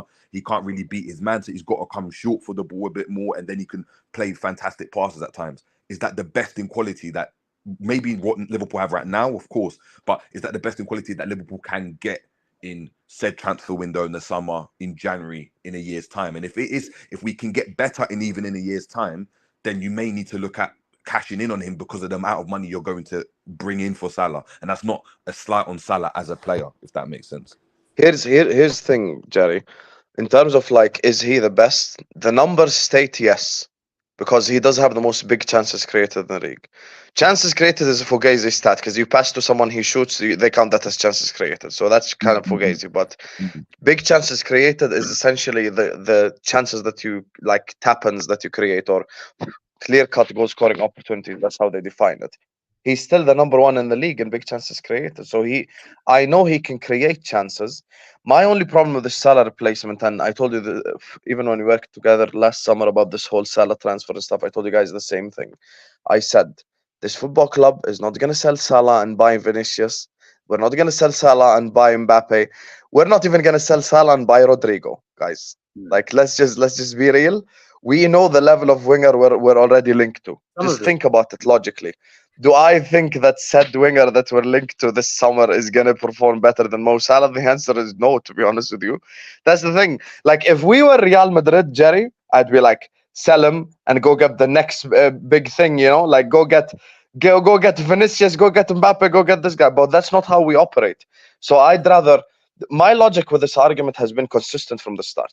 I'd rather simply sell the actual shit players in the team and replace them with good ones. Keep this guy and work around him. That's all. That's honestly all my logic has ever been. Like, I'd rather get rid of Nunez. I'd rather get rid of Diaz. Those are the two that have let us down since August, in my opinion. And then after that, playing devil's advocate, then Spurs would have looked at it very similarly. They looked at Harry Kane. Harry Kane was probably top for chances created as well. Created a lot, scored a lot, but of course Tottenham were down in the dumps. They got rid of him, and a lot of people saw Spurs, not really being at the level they are right now. Expecting them to finish 10th. What's the level they are right now, Jerry? Have some shame. 5th place? No. But what I'm saying is they were a team that were at that level anyway, if not a bit worse. And what I'm saying, they've been able to go and sustain that level whilst getting rid of this player. That's this creative juggernaut that we're seeing is getting 44 and 44 for Bayern Munich. Looks like they even might get to the final of the Champions League potentially. What I'm saying is that not is Salah's creative stats, is Nunez's creative stats, and the amount of big chances that are being created for him, is that not down to the system as opposed to the individual? Because man for man, I can reel off numerous players that I can say are more creative as players in terms of the way they go and play, but they may not create as many chances because the system doesn't enable them to do so. So no, Salah, I don't think it's systematic because Luis Diaz doesn't create as many chances. You know, Jerry, Luis Diaz has less big chances created than Reece James. You know, Reece James played 8 games this year. Hey, shout out That's a crazy stat. Yeah, but Jerry, you see why here's the thing. I'm not doing agendas. I'm genuinely not doing agendas at all. That's why I'm actually, when I first came into the stream, I was like, actually, G and N's are genuinely making objective debates both sides. Like, it's just that they're not saying anything crazy, and I don't feel like I'm saying anything crazy. I'm just looking at this. You're not at all. I'm just saying. Yeah, I'm just looking at this current situation. On the eye, this is why the eye test sometimes lie to you. On the eye, if you watch Liverpool, you'd think Luis Diaz is like our Maradona. Because he gets the ball and dribble, and then when it comes time to make a decision, no decision made. That's unfortunately what Luis Diaz is. If Luis Diaz could get some GA, he would be like a Ballon d'Or nominee. But that's why getting GA is the most difficult thing. So I'm looking at Luis Diaz as an example. He has less big chances created in the league than Reece James. He also has less chances created in the league than Cameron Archer, the Sheffield United forward. So I don't think it's the system, because if it was the system, then someone who's played more games than Mo, who's looked at as creative and a good dribbler and actual good player in Luis Diaz, would have at least just as many big chances created, or at least a little bit less. Mo Salah has created 21 big chances. Luis Diaz has created 5 big chances in 34 games as the Liverpool starting winger. He's missed 1 game the whole year, and he's been fit for the rest of them. So I don't think we can just put it down to system. To be fair, though, as well, there's a few games where I've watched, and he's looked up and there's no one in the box. So I think the system does have a lot to play, because he looks up, there's no Darwin in the box, and there's no Mo in the back stick.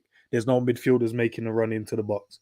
So, and it keeps happening consistently. So I'm like, is that the players doing it, or is that the system doing it? And there's times when we put the ball in the box and like, why did you put it in there? There's no one in there. So I think sometimes I see him, he'll get there, look up, and say, nah, I'm going to go back to Robbo. Let's just keep the ball because none of you guys have decided to keep up with me. But I do get what you mean. Can he offer more? Yes, but I always ask the question, how much more is more? What else do we want to see from him? Yeah. Nunez is the biggest problem, guys. I promise you. I need to reiterate like that. No, he is. That 90 million flop. No, but he's right. The 90 million. Need to change my background, man. Someone has to defend Nunez, bro. No, but he's right because everything. Hassan's right because everything changed as soon as this guy's touched the pitch. Salah's role changed. You got Diaz now. His role was changed. The midfield's role has changed. Yeah. But that's what happens, though, Jerry, when you buy a striker. That's low-key true. We changed the whole team for him, actually. That's true.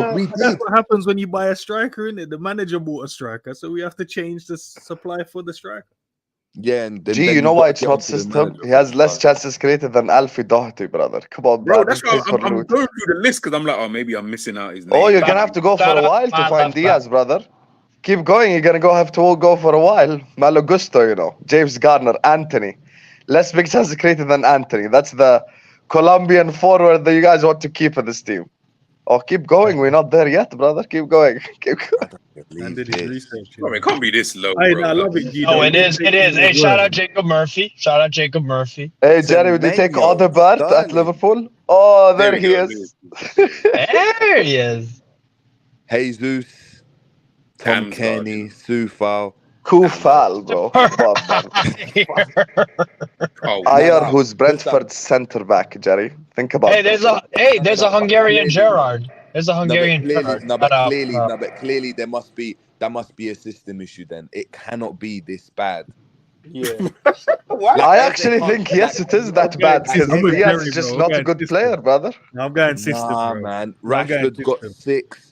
Nah, this is Reguilon. Nah, come on. Audebert I can understand because he's one of their chief kind of creators over there. Audebert a nice little player, man. Mitoma ain't played all year long. Think about this James, though, like this is the thing that baffles me. Reece James. G, can you throw a poll in there just to say? Is it Rob? Yeah, Anthony Robinson, man. Not Anthony Robinson. I want to know where the people was at with this one. Hey, Rob. Me too. That's I what I'm didn't like how saying, you bro. put it Like, up you on the see screen. why You I could have cannot put say that in the system. background. You see this list right here. This list is crazy. Nah, G, see Crazy. why you bringing it up on the screen? It's now going to change their mindset. So I'd rather you have just checked in the background to confirm. So apologies. Now, because now when you throw the poll up, people will be looking at that, go, "Oh my days, I can't believe it." 5. So the vote might be skewed based on that. But that's mad still, bro. You know, if all 5 of us just take a plane to South America and we just go scouting for 2 months, we could find 50,000 Luis Diaz's who are good at dribbling. I could find. I already got like a few on my mind. You got Luciano Rodriguez at the Liverpool in Uruguay. That would be like a guy that's automatically better than Diaz. Guaranteed. See, Jerry? See and why actually, Jerry's not systematic? I think you guys. Here's a little transfer scoop. I think you guys actually get that kid, Luciano Rodriguez. I think you get him, and here's why. He was linked with Feyenoord under Arne Slot like last summer. Last summer, he was linked with them very intensely. He decided to stay another season at Liverpool in Uruguay. So I do think that transfer is gonna come up. He's like, bro, I genuinely think he reminds me of like an Uruguayan Mbappe. Like the way he plays, bro, is sick. I think I've seen him a few games. You know, like we I'll was talking. take your word for it, Steve.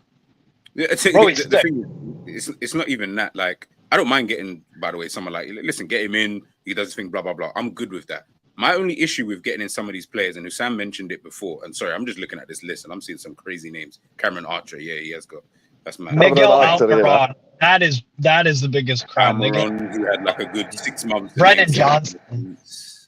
Like, anyway. Brennan Johnson, guys. Will you take Brennan Johnson at Liverpool? He's more creative than Diaz, to be fair. No. I need to go and have a look. I'm going to have a look now at. Hey, Gustavo Hammer. Yo, G, I told you. Gustavo Hammer, my baller. Let's go. You know what it is with these kind of players, right? I'm looking at these players, and Sam just asked there, like, would you take this guy? Would you take this guy? The answer in short, no. I wouldn't take any of these players. Anyway. Exactly. The problem, because I don't feel like none of these players that we I'll just go back to this. But G, just to look at it as an example, I've just gone for 18-19 Sadio Mane, right? People say that's his best season, potentially. I think, I'm top goal scorer, got 22 goals in the league, right? Okay, right, 22 goals in the league. He only created 7 big chances, apparently, according to this stat. And that's his best season. So again, but you know what the difference was? You just Roberto Firmino. Main part of that, though. Okay, do you know the best way to put it, guys? Yeah, I know obviously we bought Darwin, but has the system changed enough that we don't rely upon the wingers to actually be the goal scorers instead of the creators? Yeah, there you go. Yeah, but then when the striker doesn't score, what can I do, brother? I know, but I'm just saying, has the system changed? Because I'm trying to think, like, has Klopp shifted in the way that he plays in terms of the middleman is normally, yes, he gets the goals and whatever and create, but the wingers have always been predominantly the ones that get goals instead of the ones creating goals. So if he's changed that, then yeah, cool, that's mad. Klopp has changed that, by the way. You're right, he has. He has. Did you really think Nunez was gonna do the Firmino? That ain't ever gonna happen, brother. That ain't ever gonna happen. That's never gonna happen. Nunez got? Can we check? You know what's funny? Jerry's like, I have to check that, brother. It's the official Premier League website. It's the official Premier League website. No. I believed you. I'm saying I'm checking the individual players, so I'm having a look at players that that we've had it at the team. Yeah, but 18-19, you had Firmino, Jerry. That's a complete different animal. All right, so what season would you go and match it up? Because of course this is a new Liverpool team, isn't it? Yeah. So again, it's weird. What do we expect from Diaz? 1 minute he's. Can I give you the honest answer that's gonna shock you? You actually can't match it up with any previous season. Yeah, because ever since Darwin Nunez stepped foot in this team, Mane hasn't been there and Firmino hasn't been there.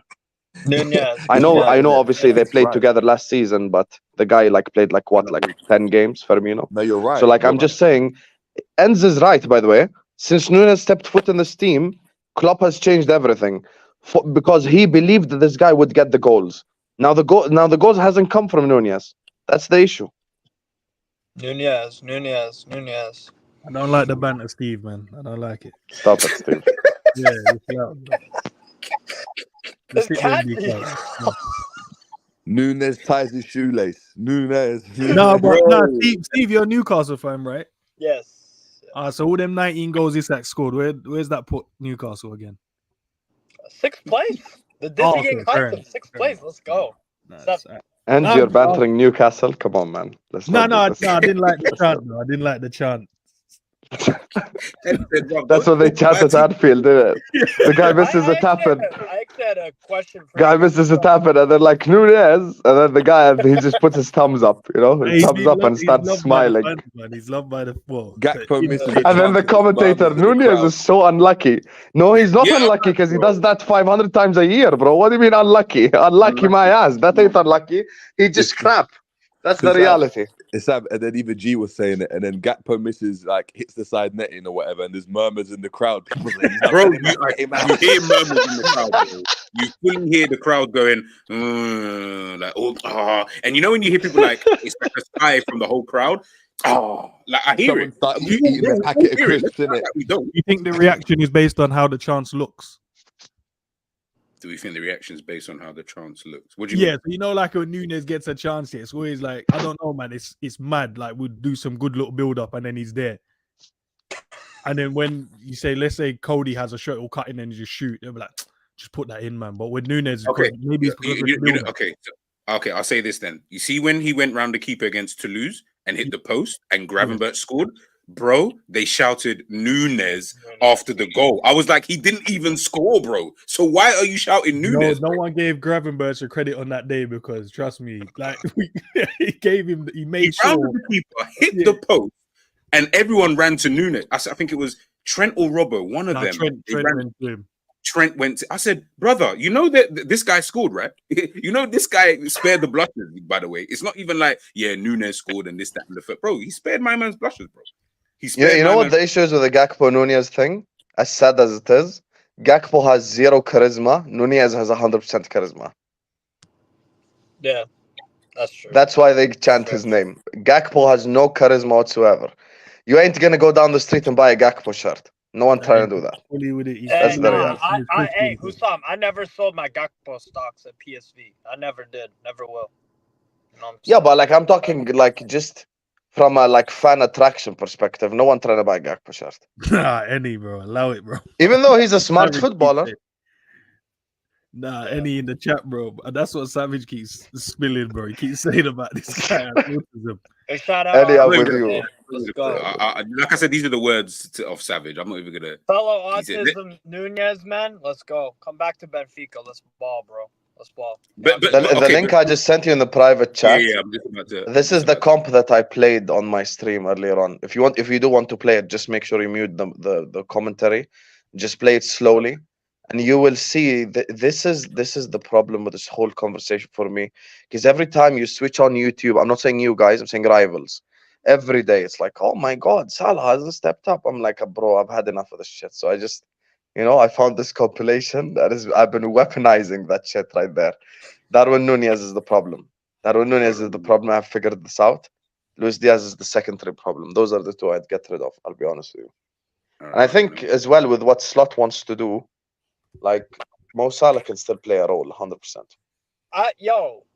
Mo Salah in that team is gonna do either what Stengs does, which is attacking mid in that midfield 3, or he's gonna play on the right like Yakenbash sometimes does. He's gonna cut because that's what Yakenbash does all the time. Cuts in, shoot like all the time. Hey, Mo in the 10, man. Second. Nunez. Jerry, are you watching, Jerry? Are you watching? Nunez. Look at this. He doesn't turn up in the big game, remember? This your winger, yeah? Ends? Ends, this is your guy, Ends, yeah? Sometimes the chances aren't as dangerous as we think. That's what Ends says. That's the fine one. It's the Nunez ones that are worse. Sorry, like, I've seen one miss a chance. Can you pause it there? Pause. Go back a bit and then pause it when... That's just unlucky. Wait, not yet. Now. You see, he sees Nunez on the left. He's like, fuck this. I'll just play it to the other side. Nah, do you know what I'm looking? Could Trent just chop back on the inside? Or is he right shooting that first time? This is him not turning up. That's an unlucky shot. Like these two ones. That's an No, but unlucky Jerry, you one. cannot tell me this is Look how unlucky, wide, brother. man. No, he's not got to this hit the one, not target, this of one, not course. this one. But I'm saying that he's connected with it. Cool. Like I haven't seen this one here. Is like, yeah, he's got to hit it first time. Like he's got Salah's got to play that pass earlier for. You're saying can he hit it Trent from to- what? No, Trent so before when Salah's got the ball, if Salah releases that ball earlier, Trent can just set it back to whoever's running in the center and they Yeah, score. because Trent Because takes. Yeah, and who's running in the center? Hold on. Are we blaming Salah for this? No, Or like, no. We're just Oh trying to figure my out ways days, we we can. played okay, no. football, bro. Okay, it Salah sounded like releases G, you guys. can you put me earlier. next to you and you could put Enz and Jerry next to each other, Yeah, please? bro. I'm Because not. the way you people are speaking, it's a bit. They're just gonna blame Salah for everything. Should have passed it earlier. You know, it's not No, Trent's saying- job there to no, score. I'm saying Hey, if put me Salah in the plays that middle. pass earlier, Put me in the he middle. can set it back. I'm not saying Trent shouldn't have hit the target, but cool. Like these ones are fine. It's this shit. It's this fucking shit. He But needs this is to a pass. bother, like, He needs It's to pass this that. shit. Just square it. Can you find that pass back into That's Diaz? a sick save, to be fair. That's a sick No, This but one's that's a a good bother. save. That's a bother. So I'll give it a bother. Yeah, he could. Here we go again. Here we go again. He you releases are. this at the right time, though. This is a good. Yeah, bro, Everyone's this is the favorite right Ford pass. truck. Yo, shout out Commentator. Unlucky from Nunez there. Nah, that was I'm not even these going were- over Nah. one This again. one I don't care. That was Mo missed this chance, bro.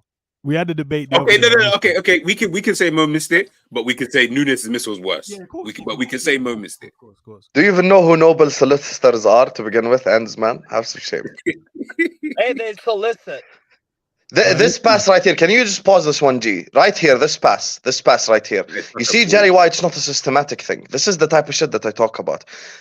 Only an intelligent footballer can make this pass, regardless what you think of Salah. Like on a real, on a football level, if you pause it right here before the pass was made, I don't think many wingers in world football can make the pass through 4 defenders into the feet of Diaz like that. No, it's a top pass. The movement. If you watch how Diaz checks his movement again, for Salah to spoil it is amazing. It's a great pass. Of course, the run makes the pass. The pass doesn't happen if the run's not there. Yeah, no, of course. But I think pass. But it's what I'm saying. Salah can offer you that. He can offer you that again. Okay, but Jerry, now the question becomes from our whole forward line, who can make this pass on a reel? He's the only one, but the question is, are we relying on our forwards to go and do it? Are we relying on our forwards to go and do that, or the midfielders? Elliott would be able Systematic. to do something like this. No, I don't think Harvey Elliott can make it. No. Yeah, Harvey can. No. Harvey's doing well. Man. Harvey can't make that pass, man. Yeah, Harvey can't make that pass, man. Harvey's a very good impact sub. Looks like he can, but he can't. Do you think that's a difficult pass, though? Yes. No, I think Diaz should score that. That's what I think ends, man. You fraud. Have some shame at decorum. Have some shame at decorum. I think it depended on who you are. Like, I don't expect Robbo to play that ball so precisely. Can we go back, G? I think that pass was a bit heavy as well, just to state. There you are. No, Typical. Let's bro, defend Diaz at all costs. He's my dribbler. No, he had to. I'm looking at it. He had to stretch for it. If it was a simple one, he would have ended up to it, right? And then he would have tapped it in. He's literally. Actually, he could have tapped it in without stretching, to be fair. 1, 2, 3. If you want to say whether that left back is, I think that's Udogie. So you're saying he's got 3 players. Let's say he's got 3 players to get the ball through, right? Diaz, as Jerry said, the run makes the pass, right? So Diaz has to make that, and he can't make the run across Van de Ven. He has to go behind him. He has to run in behind because otherwise Van de Ven, I reckon, would just clean that up like ASAP. So brilliant run. The pass is a great pass. Yeah, that's a very good pass. I don't even think he needs to slide tackle there. No, he does. This is the one. Yeah, this is the type of shit that just gets on my nerves right here. Look at this. My God. That technique is 65 million. 65 million.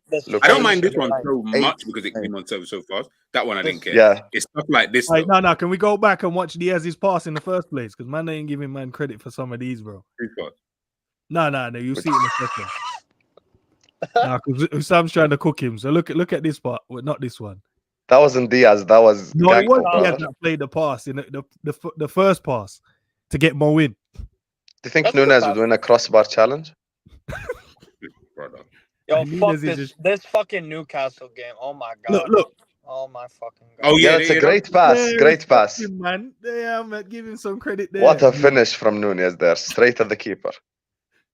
Dubravka turned into fucking Buffon on roids, bro. Harvey's leg, I don't know, bro. That should have been. He looked like he Yeah. just couldn't shoot that strongly with his right leg, bro. Yeah, Nunez has finished something. He's finished this club. That's what he's done. He's finished the He has, to be fair. He has, to be honest. Nah, this one when they said Joey should score from here, you can't score from No, here. No, I'm not I saying don't he should. I'm not saying he should. This is just the comp, and I didn't make the Okay, comp. okay, all right. This one right here. Look at this guy. Look at this. 65 million. Look what it gets you right in front of goal.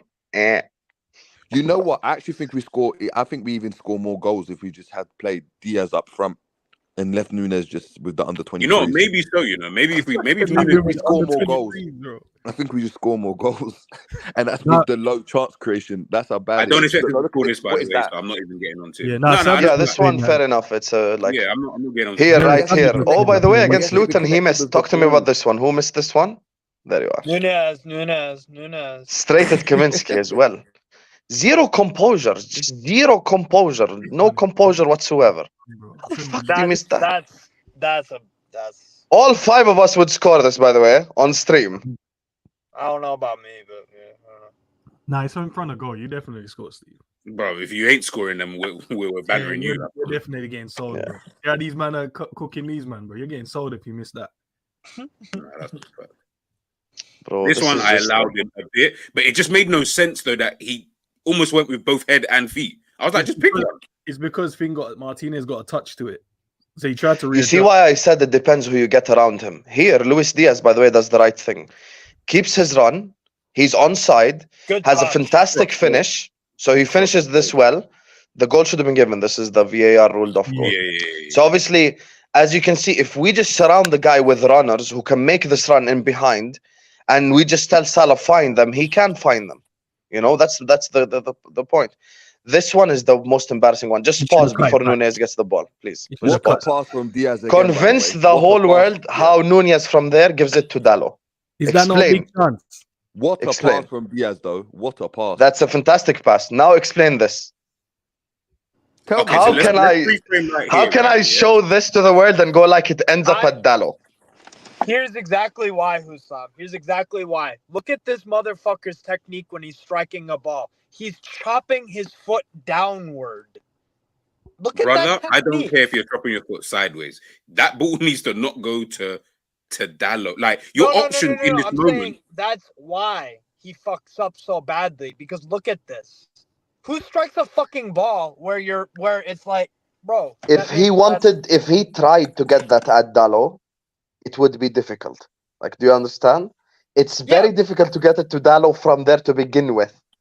Like, I just don't understand the IQ. Like, where is your football IQ, brother? How does this end up at Dallo? And if he wanted to pass, by the way, he could even cut it to Szoboszlai there, to be fair. No, but that's what I was expecting him to do. I was just forget even going for goal, because I feel like at that kind of angle, you're not like a Diogo Jota where I expect it on your left foot to just slot that in the corner. That's fine. I don't need you to do that. The pass was literally just give it back to Szoboszlai. That is it. That's all anybody would have done. That and these are the things. And I know people in the chat. We got everybody in the chat. I know you're saying show Salah misses. Bro, Salah's missed bare chances, bro. Yeah, like, Salah's missed chances, 100%. Salah has missed someone's reaction, bro.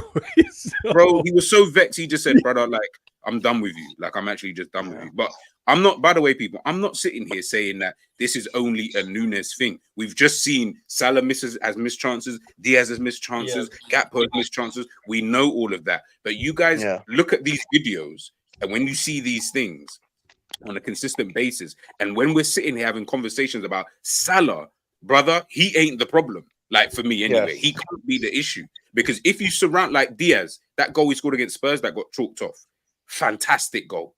If Diaz can do that a bit more consistently, again, I'm not saying every time he gets through in that position, he must score, but he's shown that, you know what, he can actually do it. So I do expect it maybe a bit more in that scenario, right? I'm not saying he has to score the next 10 in that position. Maybe like half of those, I'm like, all right, got to finish those, no problem. But we're not getting these players in and around him. When you're seeing these misses, bro, there's misses where he's missing open goals. There's misses where you're going around the keeper and you're not scoring. So, of course, now it makes it look like Salah's not doing this. Salah's not doing it. Brother, he's putting on a plate half the time. He's literally putting it on a plate. And I feel like this is the reason why we're almost in that position. Yes, it's Salah's fault. One, like he's not blamed. He's not fully like he has to take some blame. But also the 100%. System that we're trying to play. I feel like he is going to, or he can naturally turn into a facilitator for the team, where he's just the assist before, like whatever. He can do all of that. But I'm sorry, when you haven't got players to at least finish these off, bro, it just becomes a waste now.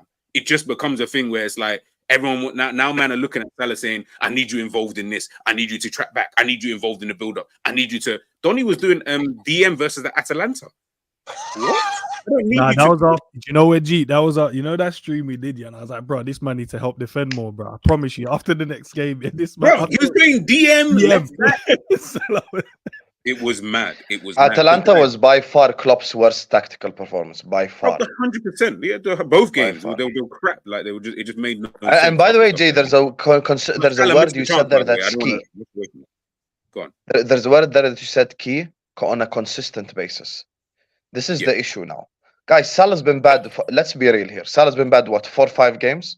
The last 4 or 5 games, he's played 6 games, like whatever. Since he's back from injury, no problem. Let's assume every single game he's played was a bad game. It's been like, what, 7, 8 games? I've got Darwin Nunez being bad for 2 years. 2 years now. Factually, the comp we just played, forget the Joe Gomez chance, forget even the Nunez like at the near post chances. I'm talking about the tap-ins, the clear-cut goal-scoring opportunities. Mo would be on 20-plus Premier League assists, and we'd be league champions. This is the reality. At this level, if we support Liverpool Football Club and we want to have high standards, we need to have a striker or a forward line that's automatic at this level. Like it's just as simple as that. You need to be automatic. You need to just put the ball in the back of the net when you get these dangerous chances. And at the end of the day, for me, it's really the others that have let us down. He has let us down as well. I think everyone is to blame. You know, I'm not scapegoating anyone. I'm not blaming one person. Yeah, but I think I don't think it's a crazy opinion to say that someone like a Nunez has cost us a lot of more points than like a Salah has or like anyone else has. Like Darwin Nunez as an example, just in that comp alone, like I brought like 10 to 12 points minimum extra.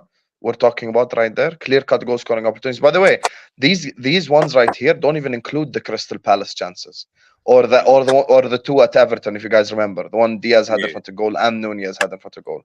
These are all the fine details that I talk about. Like people come back after the Everton game, like Salah. I'm like, okay, listen, we had 2 moments that whole game. The whole team was crap, even including the likes of McAllister, who I vouch for from the start of the season. The whole team was crap. That game right there. The 2 dangerous chances we had, Salah created or got involved in both of them.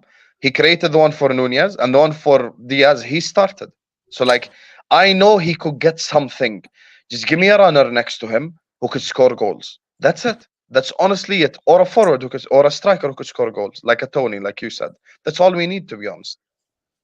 Nah, you don't even need an Ivan Tony, bro. Go get it, bro. Go get his partner in crime, Mbeumo. And Mbeumo don't miss sitters like that. Bro, go get João Pedro at Brighton. Like, there are bare strikers out there that would not be missing those Nunez chances. I'm telling you. I just noticed it with that comp. You're right. And that's what's devastating. That a club of the magnitude of Liverpool that have been so smart in the transfer market allowed themselves to be swindled into buying a Nunez when there was fucking Twitter tacticos in March and April 2022 telling us about this Nunez guy beforehand, and they were privy to the data, and Liverpool still went ahead, or Klopp still went ahead and purchased this guy. So far away from what anything he's ever had, yet he went with it. This signing though, wasn't the data team that we have still in place? No, well, no, there weren't in it. It was. No, that was a Klopp signing. Yeah, it was a Klopp signing. Is this 100% though? Because I know we just say I just need it to be. Klopp said, "Nah, I wanted him, so we went." 100%. Yeah, that's 100% a Klopp signing, brother. Nkunku. They proposed Nkunku, and we went for Nunez. I wanted Nkunku too, because ends. I like my striker to be able to control the football. That would be nice. Pass the football, that would be nicer, and score. That would be a great idea if we could get a striker who could score the goals. Okay. Question then. Do you guys actually think he'll be sold in the summer? Like, heart away from it. You go ahead on this one. Do you think he will be sold? Or he's going to be our number 9 next season? I don't think you sell him, no. I don't think we sell him, no. I don't think I think I'm being honest. I actually think a Slot's not going to have patience with this guy. And I think he might go on loan, and I think we bring someone in. I actually don't think he stays at the club. unless Actually, there's a dramatic you know turnaround. what? You know what? I could see someone stupid like Barcelona or Juventus buying him. Scratch that. Y'all will sell him to one of them clubs, I think, bro, imagine if they sold Vlahovic and Chiesa and Allegri's like, you know what? I'm going to go buy a Nunez. I could see him totally doing that. Do you know They're what it also is? linked A with slot. Morata. They're also Do you know linked what it with is? Morata, by the way. Steve, do you know what it is? A slot cannot go and put all his eggs on Nunez when it's not his signing and say, you're the guy that's going to help me, do you know what I mean? Solidify it, my first season. Because if it goes tits up, he's the only way is down. Like, he's not going back up. But he's not do going to you another think Slot would try? Okay, all right, I get it. You're right, obviously, but he's not gonna just come in and say, "I'm gonna get rid of you, and you straight away." Do you think he gives everyone an opportunity, say pre-season? But why is Slot making these decisions to begin with? I don't think Slot is. I thought I heard that Slot is just going to be. You know, Enz, I realized over the last 2 years we need to trust the nerds more. Just let the nerd behind the computer make the decision. No, Joe said and how about you just coach the team and just don't give me any transfer opinions? Because what's ruined this club is the transfer opinions from the Linders and the Klopps that just basically overrides whatever the analytics teams say. Like, you know, it's an infamous. It's at this point everyone knows this. It's not like even an ITK thing. Everyone knows we were supposed to sign Bruno G for 25 million, recommended by Michael Edwards at the start, and we never got him. So like, this is all the examples that I'm saying, bro. Like Cody Gakpo and Diaz both were Linders signings. Nunez was a Klopp signing. Everyone we've signed, to be honest with you, over the last 2 years. Do you really think the nerds at Liverpool are recommending Wataru Endo? Like, let's be real here.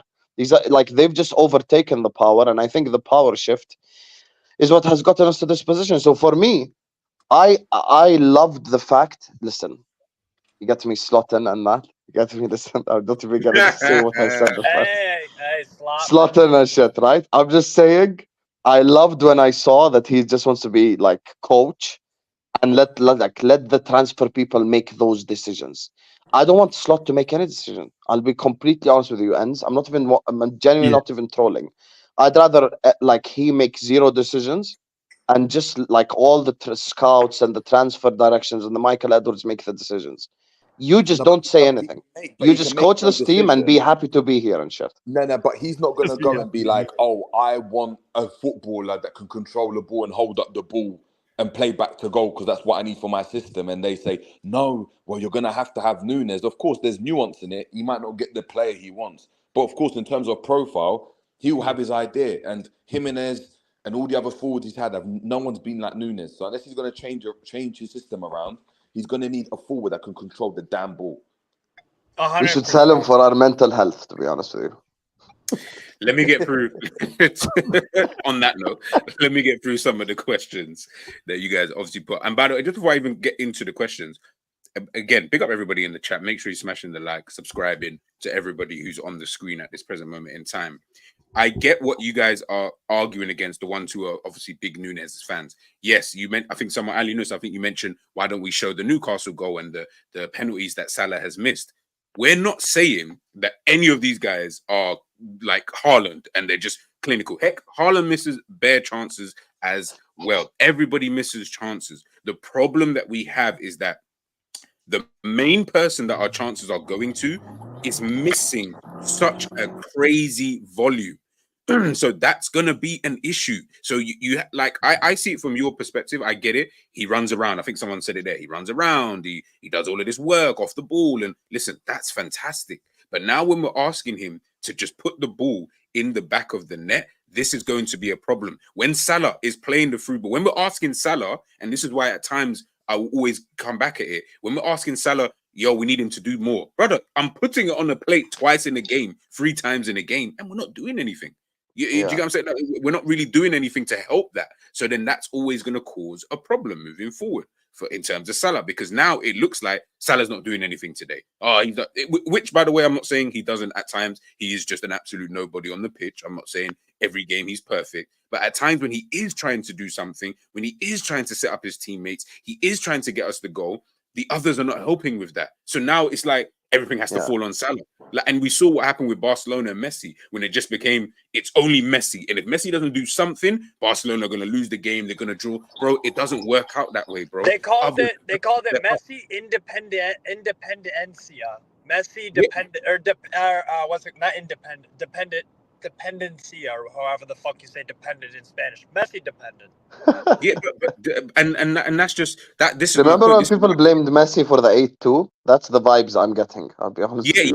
Exactly. It seems like anything that the attack doesn't do, and again, like I said, I need to reiterate this. Salah has been culpable. He has missed chances this 100%. season. He's missed big chances this season. No one is saying otherwise. But I'm sorry, if he's getting some of the chances anyway that Nunez is from, I don't see him missing like the crazy. Yeah, he won't miss the tap-ins. He wouldn't. 100%. Yeah. He'll miss other chances. Don't get twisted. I've seen Salah miss some crazy chances in his time, but I don't think he's missing some of the ones that we're seeing. But we'll get into that in a sec anyway.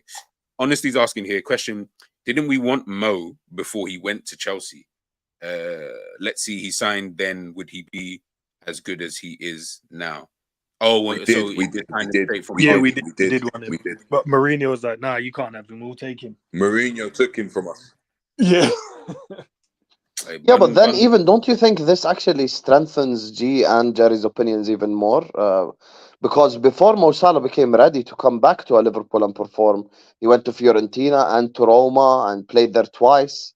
So, like, if you're telling me Nunez, could come good, but I'm trying to wait 4 years for him to come good. I'm not saying anything. Big up Mr. 16 out of 10. Does Salah lack certain fundamentals to be a striker for us? That's a good question. What do you guys think? Do you think he lacks certain fundamentals to be a number 9 if he was to just go straight up front? In a slot system, probably not.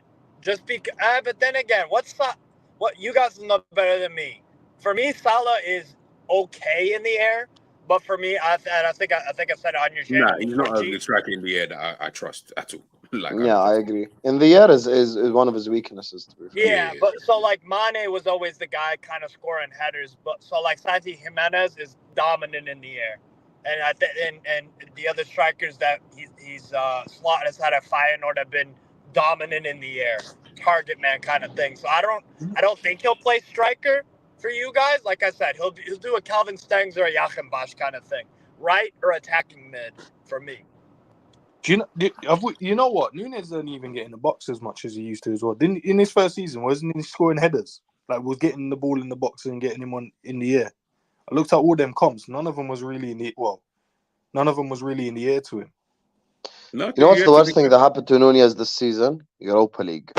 Because he was able to stat pad like 5 goals against like bunch of nobodies that no one here even knows about. Shout out to Toulouse. Listen, don't do that, Steve. You know what we're saying. I said Toulouse would finish 20th in the Premier League. Let's not do that. Yeah, but Angel, why would we build a new front line around a declining 30-year-old with 1 year left on his contract? Is that realistic? The 1 year thing is a decent point. I don't know if he's declining. He still has a decent level to him. But bro, he's still the best attacker that we have. Like, until we can get someone even like just a little bit close. And again, I'm not saying it has to be the exact same level, but what we're seeing from these attackers at the moment, if Jota could just stay fit, I wouldn't even be moaning. Like, I'll be like, Salah, it is what it is if he goes blah blah blah. But Jota can't even stay fit. So now we're in a situation where I'm like, he can't stay fit. The other guys I don't trust, and I'm sure people in the chat, everyone watching this, I'm sure, and in the panel, you don't really trust the other guys like that. We don't. Like, let's not pretend like we sit here and we're in a situation where at least you can say with other teams, because of the way that they play, and obviously we are going to play a new way next season, potentially, so it might be different, but the way that other teams play, Manchester City as an example, it don't really matter if Haaland ain't scoring because they'll have bare other players who can score because of the way that they play. Facts. Arsenal kind of similar as well. They've got other players who will score. Obviously, not as much as Saka, not as much as, he's really the only one, Saka or Ødegaard. Or Havertz this season because of the way that they play. But with us, I'm like, unless we're going to change up that whole chance creation and we're going to have different patterns of play and all of a sudden I'm going to see McAllister in this. But that's my point. But that's my point, G. That's why when I go back to what I was saying, it's not taken away from Salah. But if now the chance creation doesn't rely solely on one player, because again, we're now, we're slaves to the fact that if Salah doesn't perform, 9 times out of 10 we don't win the game. Yeah. Like we don't win. Yeah. Like right, if we're being honest. So if we now have a system that enables the team to win without a Salah, again, that is more sustainable. Like you just mentioned, Arsenal and Man City. No, I agree. I agree. Do we then cash in on a Salah if someone's offering you 150 or 120 million? That's what you're going to ask, because you're not going to get that offer back. And in a year's time or 2 years' time, a Salah might decline. I'm not saying he's declining now, but he might decline. And you can't base your team around him. Some part of his game has declined. 100%, bro. His dribbling is awful right now. Like, I don't understand why you keep running into people, and you don't look like he looks like he's almost a bit scared to take on a player at times. Like, I'm always like, you know, like, and that's my problem, is because that's happening. That's fine. It's just a natural thing. So the tactics is then where I start to look at, and I'm like, okay, Klopp, you need to stop just sticking him out there and telling him to just beat your man. Maybe, like, because that's the only option that he has to do. Or let me just pass it back to Trent, who's going to do Hollywood pass into the box. Or let me pass it to Szoboszlai, who's going to give it back to the opposition. Or let me pass it to whoever. And it's just not going to work in that kind of way. Guys, do you think, yeah, sorry, I got to say, do you think our play has slowed down to accommodate Salah as well? We're not as, I guess, get the ball and go as direct as quickly as possible, because we're trying to build up slower to enable Salah to get into those positions, as opposed to, 4 or 5 years ago, we're going back to front in like 5 seconds, and all these men were sprinting. Now, of course, we've got Diaz that can sprint, we've got Nunez that can sprint, but are we trying to build up slowly, link up with Salah a bit more when he comes to point, to get him, to give him time to then get into those positions where we can get the ball out wide and then find the ball to Salah and he's in the right area? Because anytime the game goes end to end, that's where, you might get a couple bursts from Salah and then all of a sudden he's not in the game. Everton's a great example. We played their game and he weren't in the game at all. I don't know. Thing is, for me, I actually think it's the striker position that's made us change the system. Because pre-Nunez, we had Firmino, so we relied on the wingers to score goals. But then it just became the opposite, essentially. We made the team work for the number 9. Like, we went back to a bit more old school approach. But I think with Trent inverting, stuff changed, because now we overload in midfield. Salah's on the right by himself, and the left-hand side is there always. We always have an outlet on the left-hand side. I think now, if you put him in a position, as you said, in terms of system, and this is why this really genuinely, Jerry, just depends on who we buy. I'm going to be so real with you. This generally just depends who we buy, because the profiles just change everything. If you buy, because he's a name mentioned on the stream as an example, if you buy Ivan Toney, you need someone to create for him, so he can get you the goals. But if you buy a Kudus, if you buy someone like that, maybe on the wing to score goals, it becomes a completely different system and something to figure out. And I'm actually interested to see if Slot actually will like invert Trent and shit, because that even changes everything for us, even down the right hand side. And I don't even remember the last time Trent overlapped, as an example. He's been like a lot more deep lying playmaker right now. Arsenal away, when you got hooked off at half time or whatever it was, that's the last time he overlapped. When he just didn't get the ball and didn't affect Martinelli in one slight bit. Which game was that? Arsenal away in the Premier League when we lost. Oh yeah, that was a bad game right there. I was watching. I was literally on the touchline watching him. He's standing out by the byline, just waiting to get the ball. Those are our worst performance besides Atalanta. No one could find him. He couldn't come centrally. It was an absolute mess. It was a mess. Yeah, that one was a disaster still. We played Gakpo in that game, and Gakpo was obviously overloading the midfield by dropping from the striker position into midfield. So we had Trent that was just high and wide, and Gravenberch was just running around doing nonsense as well in that game. Big up Savage, because he's always mentioned about that our right-hand side looking like it's had a stroke. And it's kind of true. Like, there's so many individuals. Obviously, there's 2 main ones, and then obviously you got Szoboszlai thrown in there on that right-hand side. And obviously they're 2 excellent players at what they do in Trent and Salah. But then you lose, so we lose out in other areas of the pitch.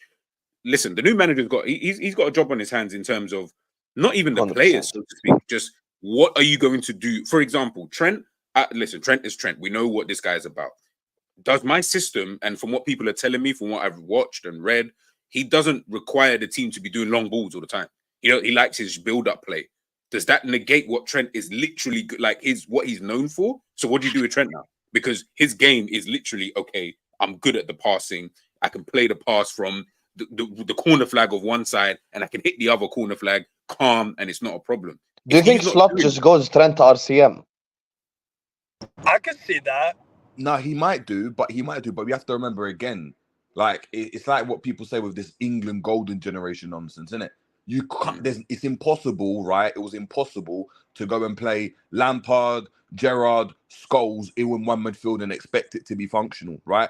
The best idea would have been to slap put a Carrick in there, to give some balance. It means that one of them's got to go and miss out, because what we were doing is playing Scholes. Get Scholes out here, man. And it just didn't make any sense, right? So unfortunately, again, if we're gonna look at it, you're gonna have to go and potentially sacrifice one of these players at any given point in order to go and make, I think, the system work correctly. So if that means Trent doesn't play because in centre mid you've got a better alternatives, and at right back you've got a better alternative for what you need, not in terms of what he is as a player, so be it. And likewise, that should be for every player. I wish we had Gerrard in this team, man. Prime Gerrard would have cooked. I'm going to ask you No, Prime Suarez. Sam, imagine we had Suarez instead of that donkey. Prime Suarez would be invincibles, brother. Would be invincibles. Yeah, this is where we start getting all fake, because, if we had Prime Suarez, Prime Torres, Prime Owen, Fowler, like, bro, we already know, like, and that's just if you just add one player. I'm not even asking you to add Mascherano, Alonso, Gerrard. I'm just saying, just one. Remember when they told us all that Nunez was the next Torres? I almost vomited.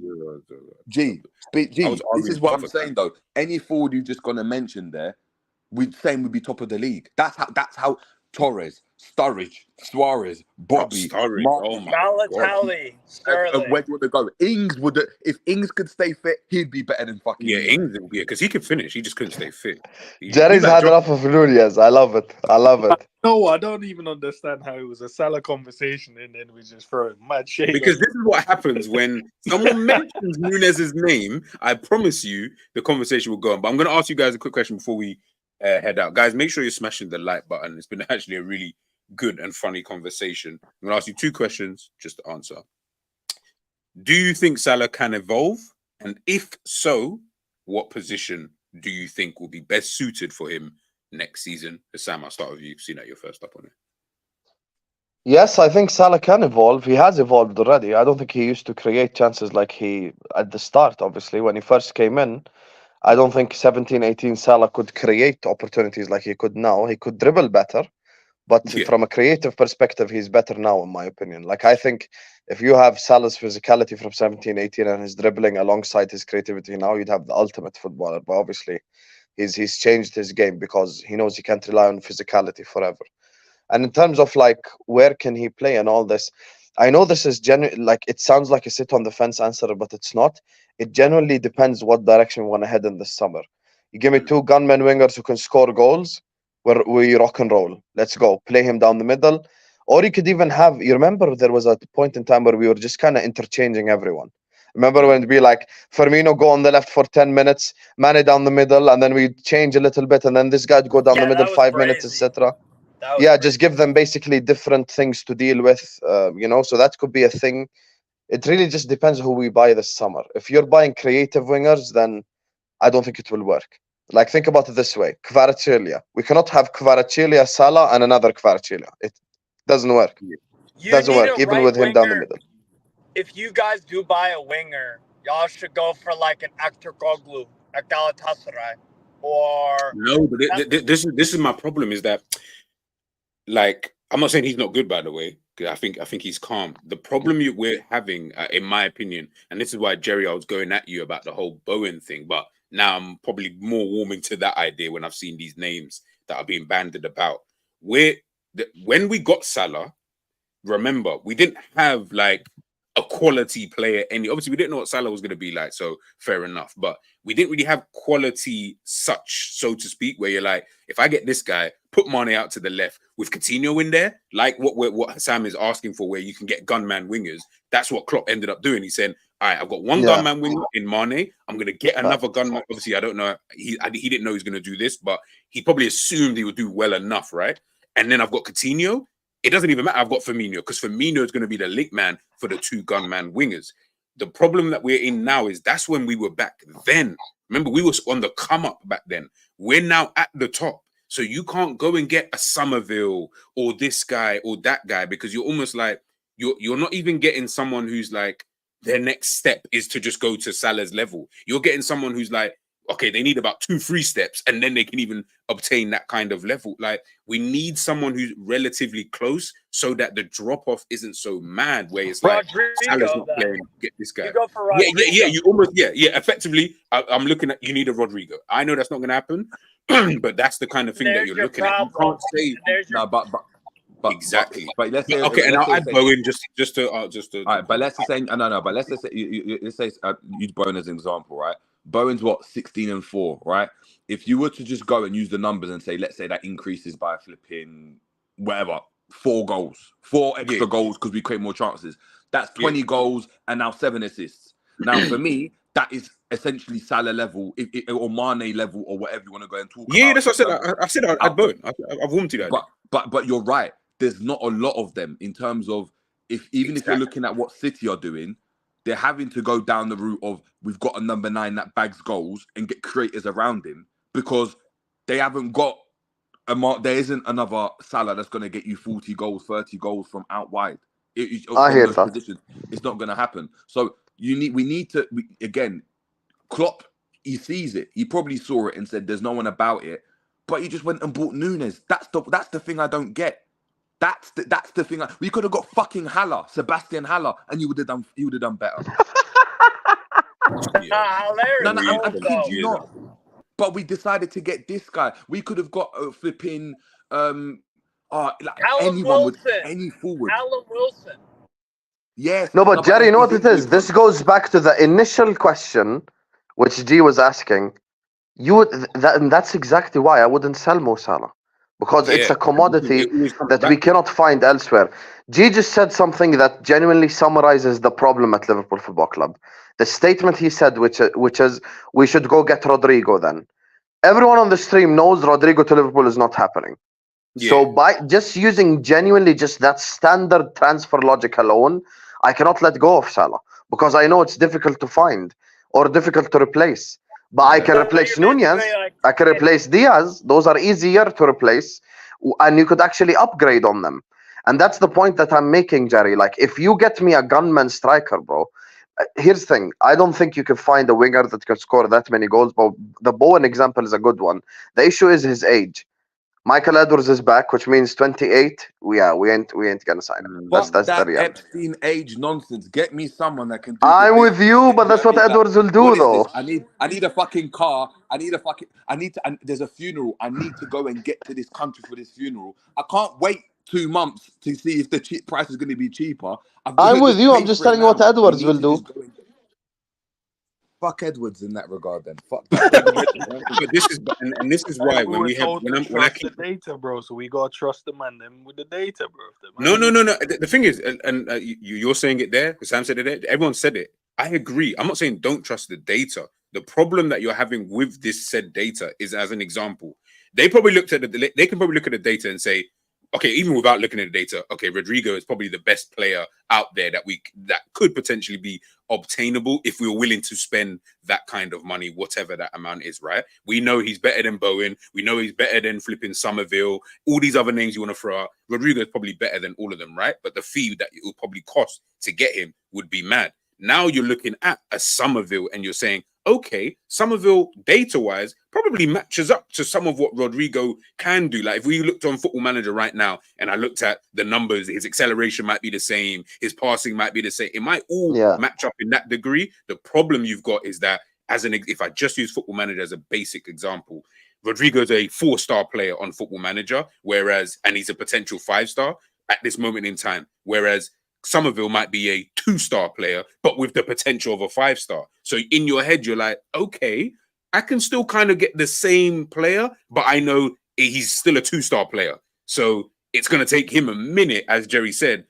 Like, we're going to have to wait to even potentially... And we can't afford to wait. This is and the you reality. can't afford to wait. So if you're going to let Salah go, and this is why I keep coming back to this Salah thing, why I don't understand why some of the fan base are like, we're so on getting rid of him. Obviously, if a dumb bid comes in, bro, 200 million, I'm like, maybe, okay, cool. Looks like we're going to have to, you know, maybe let that one pass. I don't mind, but I don't see that happening. So if that's not going to happen, brother, who are you finding out there, bro? Like, you're not finding any, like all of these other players, like even if I looked at like a Bowen's like a 3-star player, but he's like a solid 3-star player where you're like, I don't mind someone like him actually in the team. And again, but like then you've got to go for someone like that. That's my point. You've got to go. Yeah, but we won't though. To bridge that gap. You've got to go and bridge that gap between, again, that 2-star player and that 4-star player, right? Yes. No, I agree. So you've got to bridge it. It's like, all right, cool. We've got this 4-star that might be dropping into 3-star, right? Because he's not at that level. You need to bring this 2-star player that can hit that 4-star, and then go and again get a Somerville and try bring him through properly instead of using this dumb academy. Like that's what you need to go into. Ben Doak is Are you guys ready for the reply? By the way, Doak, man, fuck that guy. Fuck him. He's shit. I think the other thing. I think the other important thing about all this though is I think you should. Here's why I think you guys should keep Salah and why I think you will. What you need to do is the Real Madrid thing. Real Madrid were able to let go of Casemiro because what did they do? They bought Tchouaméni and they let him play alongside Casemiro or in the same squad as Casemiro. Facts. For at least a season. So what I think you guys should do is keep Salah. You could go for a Somerville. You could go for an Ekteroglu or Cellini or whoever, right? Or even a Chiesa. Then if Salah does leave the next season, at least you had a season of Salah and insert right winger prospect or whoever. That's what I think the smart move would do. By the way, that applies to Nunez. Had we signed Nunez a year earlier with Mane in the team and Jota in the team and all of that, might be a completely different thing. Maybe the pressure just got to him or whatever. But this is the thing. I'm agreeing with you, Jerry. I'm agreeing with you 100%. However, we know how the club operate. Now Klopp and Linders are going to go. So the power will be now again at the club's, footsteps. It's going to be Edwards making the decisions. We all know, we're Liverpool fans. We've seen how he operated before Klopp took the power from him. We operate at a Moneyball level. Somerville is the exact type of signing we make. I'm with you. By the way, get ready for the responses, Jerry and G, and Enz and Steve as well. You'll see this even from the outside looking in. The response is going to be, I bet you guys were upset when we signed Robertson, completely ignoring context. When we were like fighting for top 4 versus now actually trying to win something. Right, I get what you're saying. Unless the only way that I would sell Salah is if Jerry's willing to do the Chelsea, which is sell Salah, sell Van Dijk, and sell those two together. And go buy me like a bunch of kids with potential and then enjoy 8th place basically for the next 2 years. That's the only thing. If I could work with Michael Edwards, I'll get y'all some ballers. I promise. All right.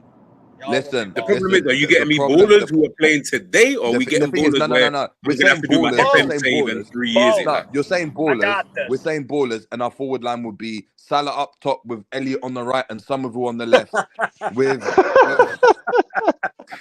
Bro. And that would be our forward line to go and try win. Oh, fuck this shit, man. Anyways, let me get through this last question and then we'll head out here anyway. Oh, and you guys need to finish off your thing as well. Doesn't what type of players we get depend on what type of club our owners and everyone thinks we are? We aren't a super club, right? Real Madrid. So where do we rank?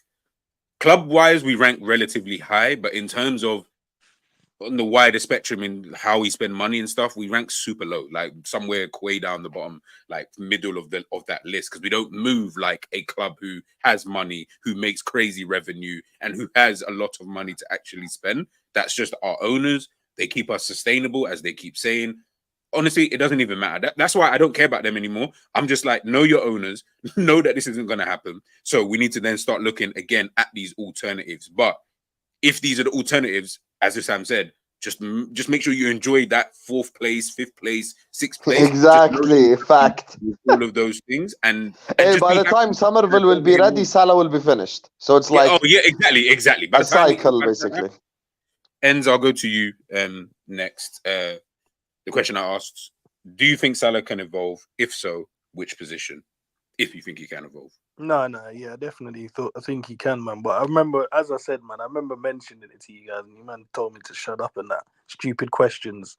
I just remember saying, put him in the 10, bro. He's not good enough. And stop doing this victim No, because you man mentality told me to every shut up, stream. bro. Oh, they Nah, told me you man this, told me and to they shut told up, me bro. to I've shut had up. enough. All of a sudden now it's nice now. Oh, can Sally evolve? All right. So when I was saying it, bro, I was stupid questions. All that. Yeah, it I was remember, a stupid bro. question back then, and now it's valid. I don't get why you're not understanding about this, bro. Like it was done back then. It's great. It was a stupid question, but nah. Jokes aside, nah. Hey, can you evolve?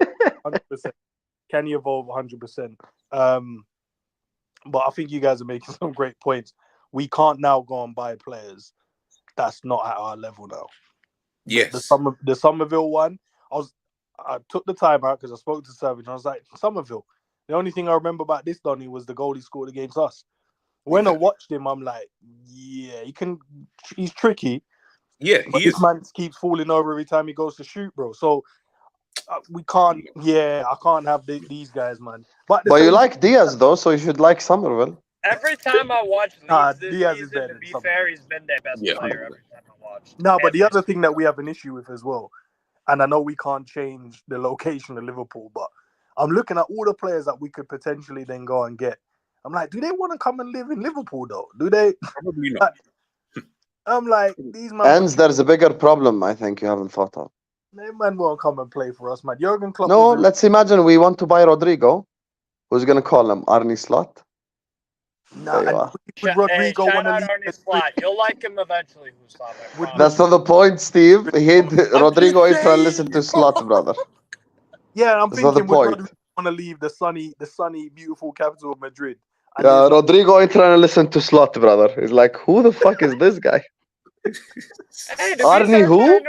Feyenoord were in the Champions League this year, to be fair, and they went. Arnie who? Is that the bodybuilder?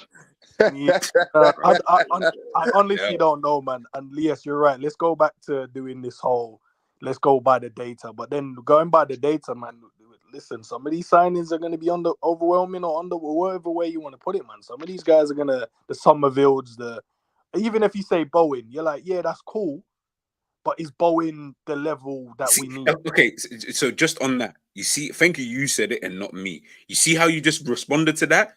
That's why I'm like, Bowen, like... But we got to crap, he is, though. He is. Like, get Rodrigo and that out of our heads. He is. Yeah, okay, cool. Okay, cool. But the way you said it the other day, you made it seem that Bowen's the guy. Just like Hussam, you're Mbappe's, you're Kvaratskhelia. No, but I'm not even asking for the Mbappe's, bro. Like that's Jerry. 99.9%. Kvaratskhelia, flipping a Grealish, all those types of players before he went to Aston Villa. I agree, Ali. He's not coming, injury prone. All of these guys, we're not getting those players. We always have to purchase those players that tier below, and hopefully they can get to that next level. Bro, you know what's funny, Jerry? I'm reading these comments and some people are going like Verts and shit. Habibi, you know who you support? Yeah, come on. No, unfortunately not. Verts, no. Yeah. You can probably go and get who's another flipping German flipping attacking mid that's decent but plays for like Mainz. That's the we're getting Fabio Emre Carvalho. Can? That's the difference. We're getting Fabio Carvalho and other players are getting Verts. Other teams are getting Verts as the 20. No, this is true, but I'll tell you something right now. I drop you some piece of information. Liverpool Football Club, and there's something actually that worries me. His name was already mentioned in the chat. We are actually considering Neto. The only problem is he has no hamstrings. As a footballer, and when you watch him deliver in the Premier League, he always delivers. Neto is him. The problem is he's always injured. So essentially, it's Jota 2.0. That's the issue. But Neto, I fear that we do look at him this summer, not because of his quality, but because of his injury proneness. That's the biggest problem. But you are right. By the way, people in the chat, just make your life easier this summer. Get Mbappe out your head. Get Vinicius out your head. Get Florian Wirtz out your head. Start looking at Somerville level players. Simple as. And you will make your life a lot more easier. It's very simple. Facts. Please don't stop thinking that we're gonna get these quality level players. Guys, let's deep this. We won the Champions League. We won the Premier League. We had the world at the palm of our hands, and we signed Sepp van den Berg, Harvey Elliott, and Adrian. That's who we signed when we were the most attractive club in the entirety of the planet. And Jurgen Klopp was charismatic in the interviews. He wasn't moaning or anything. And all the players were talking about us and shit. Those are the three we signed. So if you think now we're about to start signing Florian Wirtz, then you need to a wake-up call, because that's just not going to happen. Oh, Jerry, do you think Salah can evolve? If so, what position? He can. For me, as a forward, though, just get him closer to goal. He can be that finisher, that Ronaldo type of player, innit? Where you're saying you get 9, goals. like, yeah, I'm saying in terms of creating, like I hear it. I think he's going to create wherever he's on the pitch, but in those wide areas, in that number 10 role, I think you get players that are equally adept, if not more creative, just because they've got more energy and a better eye for pass and all that type of stuff. Won't get as many goals, but yeah, play him as a forward. And Steve, Get rid of that I know donkey, you're a man. Newcastle fan. Sorry, Jake, go on. No, I said get rid of that donkey, yeah. innit? Like, get rid of that donkey. Just get rid of him. Give Salah the number 9, innit? Just give him the number 9. Tell Nunez to pack his bags. Salah the number 9. Steve, I know you're a Newcastle fan, but do you think, looking at Salah the way that you've seen him and with how Liverpool kind of are, do you think that's someone who can evolve? And what position do you think he could play? Yeah, like I said, under Arne Slot, he's either going to go down two routes. He's either going to go down the Calvin Stengs route, of where Stengs could play attacking midfielder or on the right, because he has that kind of similar skill set. Obviously, Salah's just way better and more productive.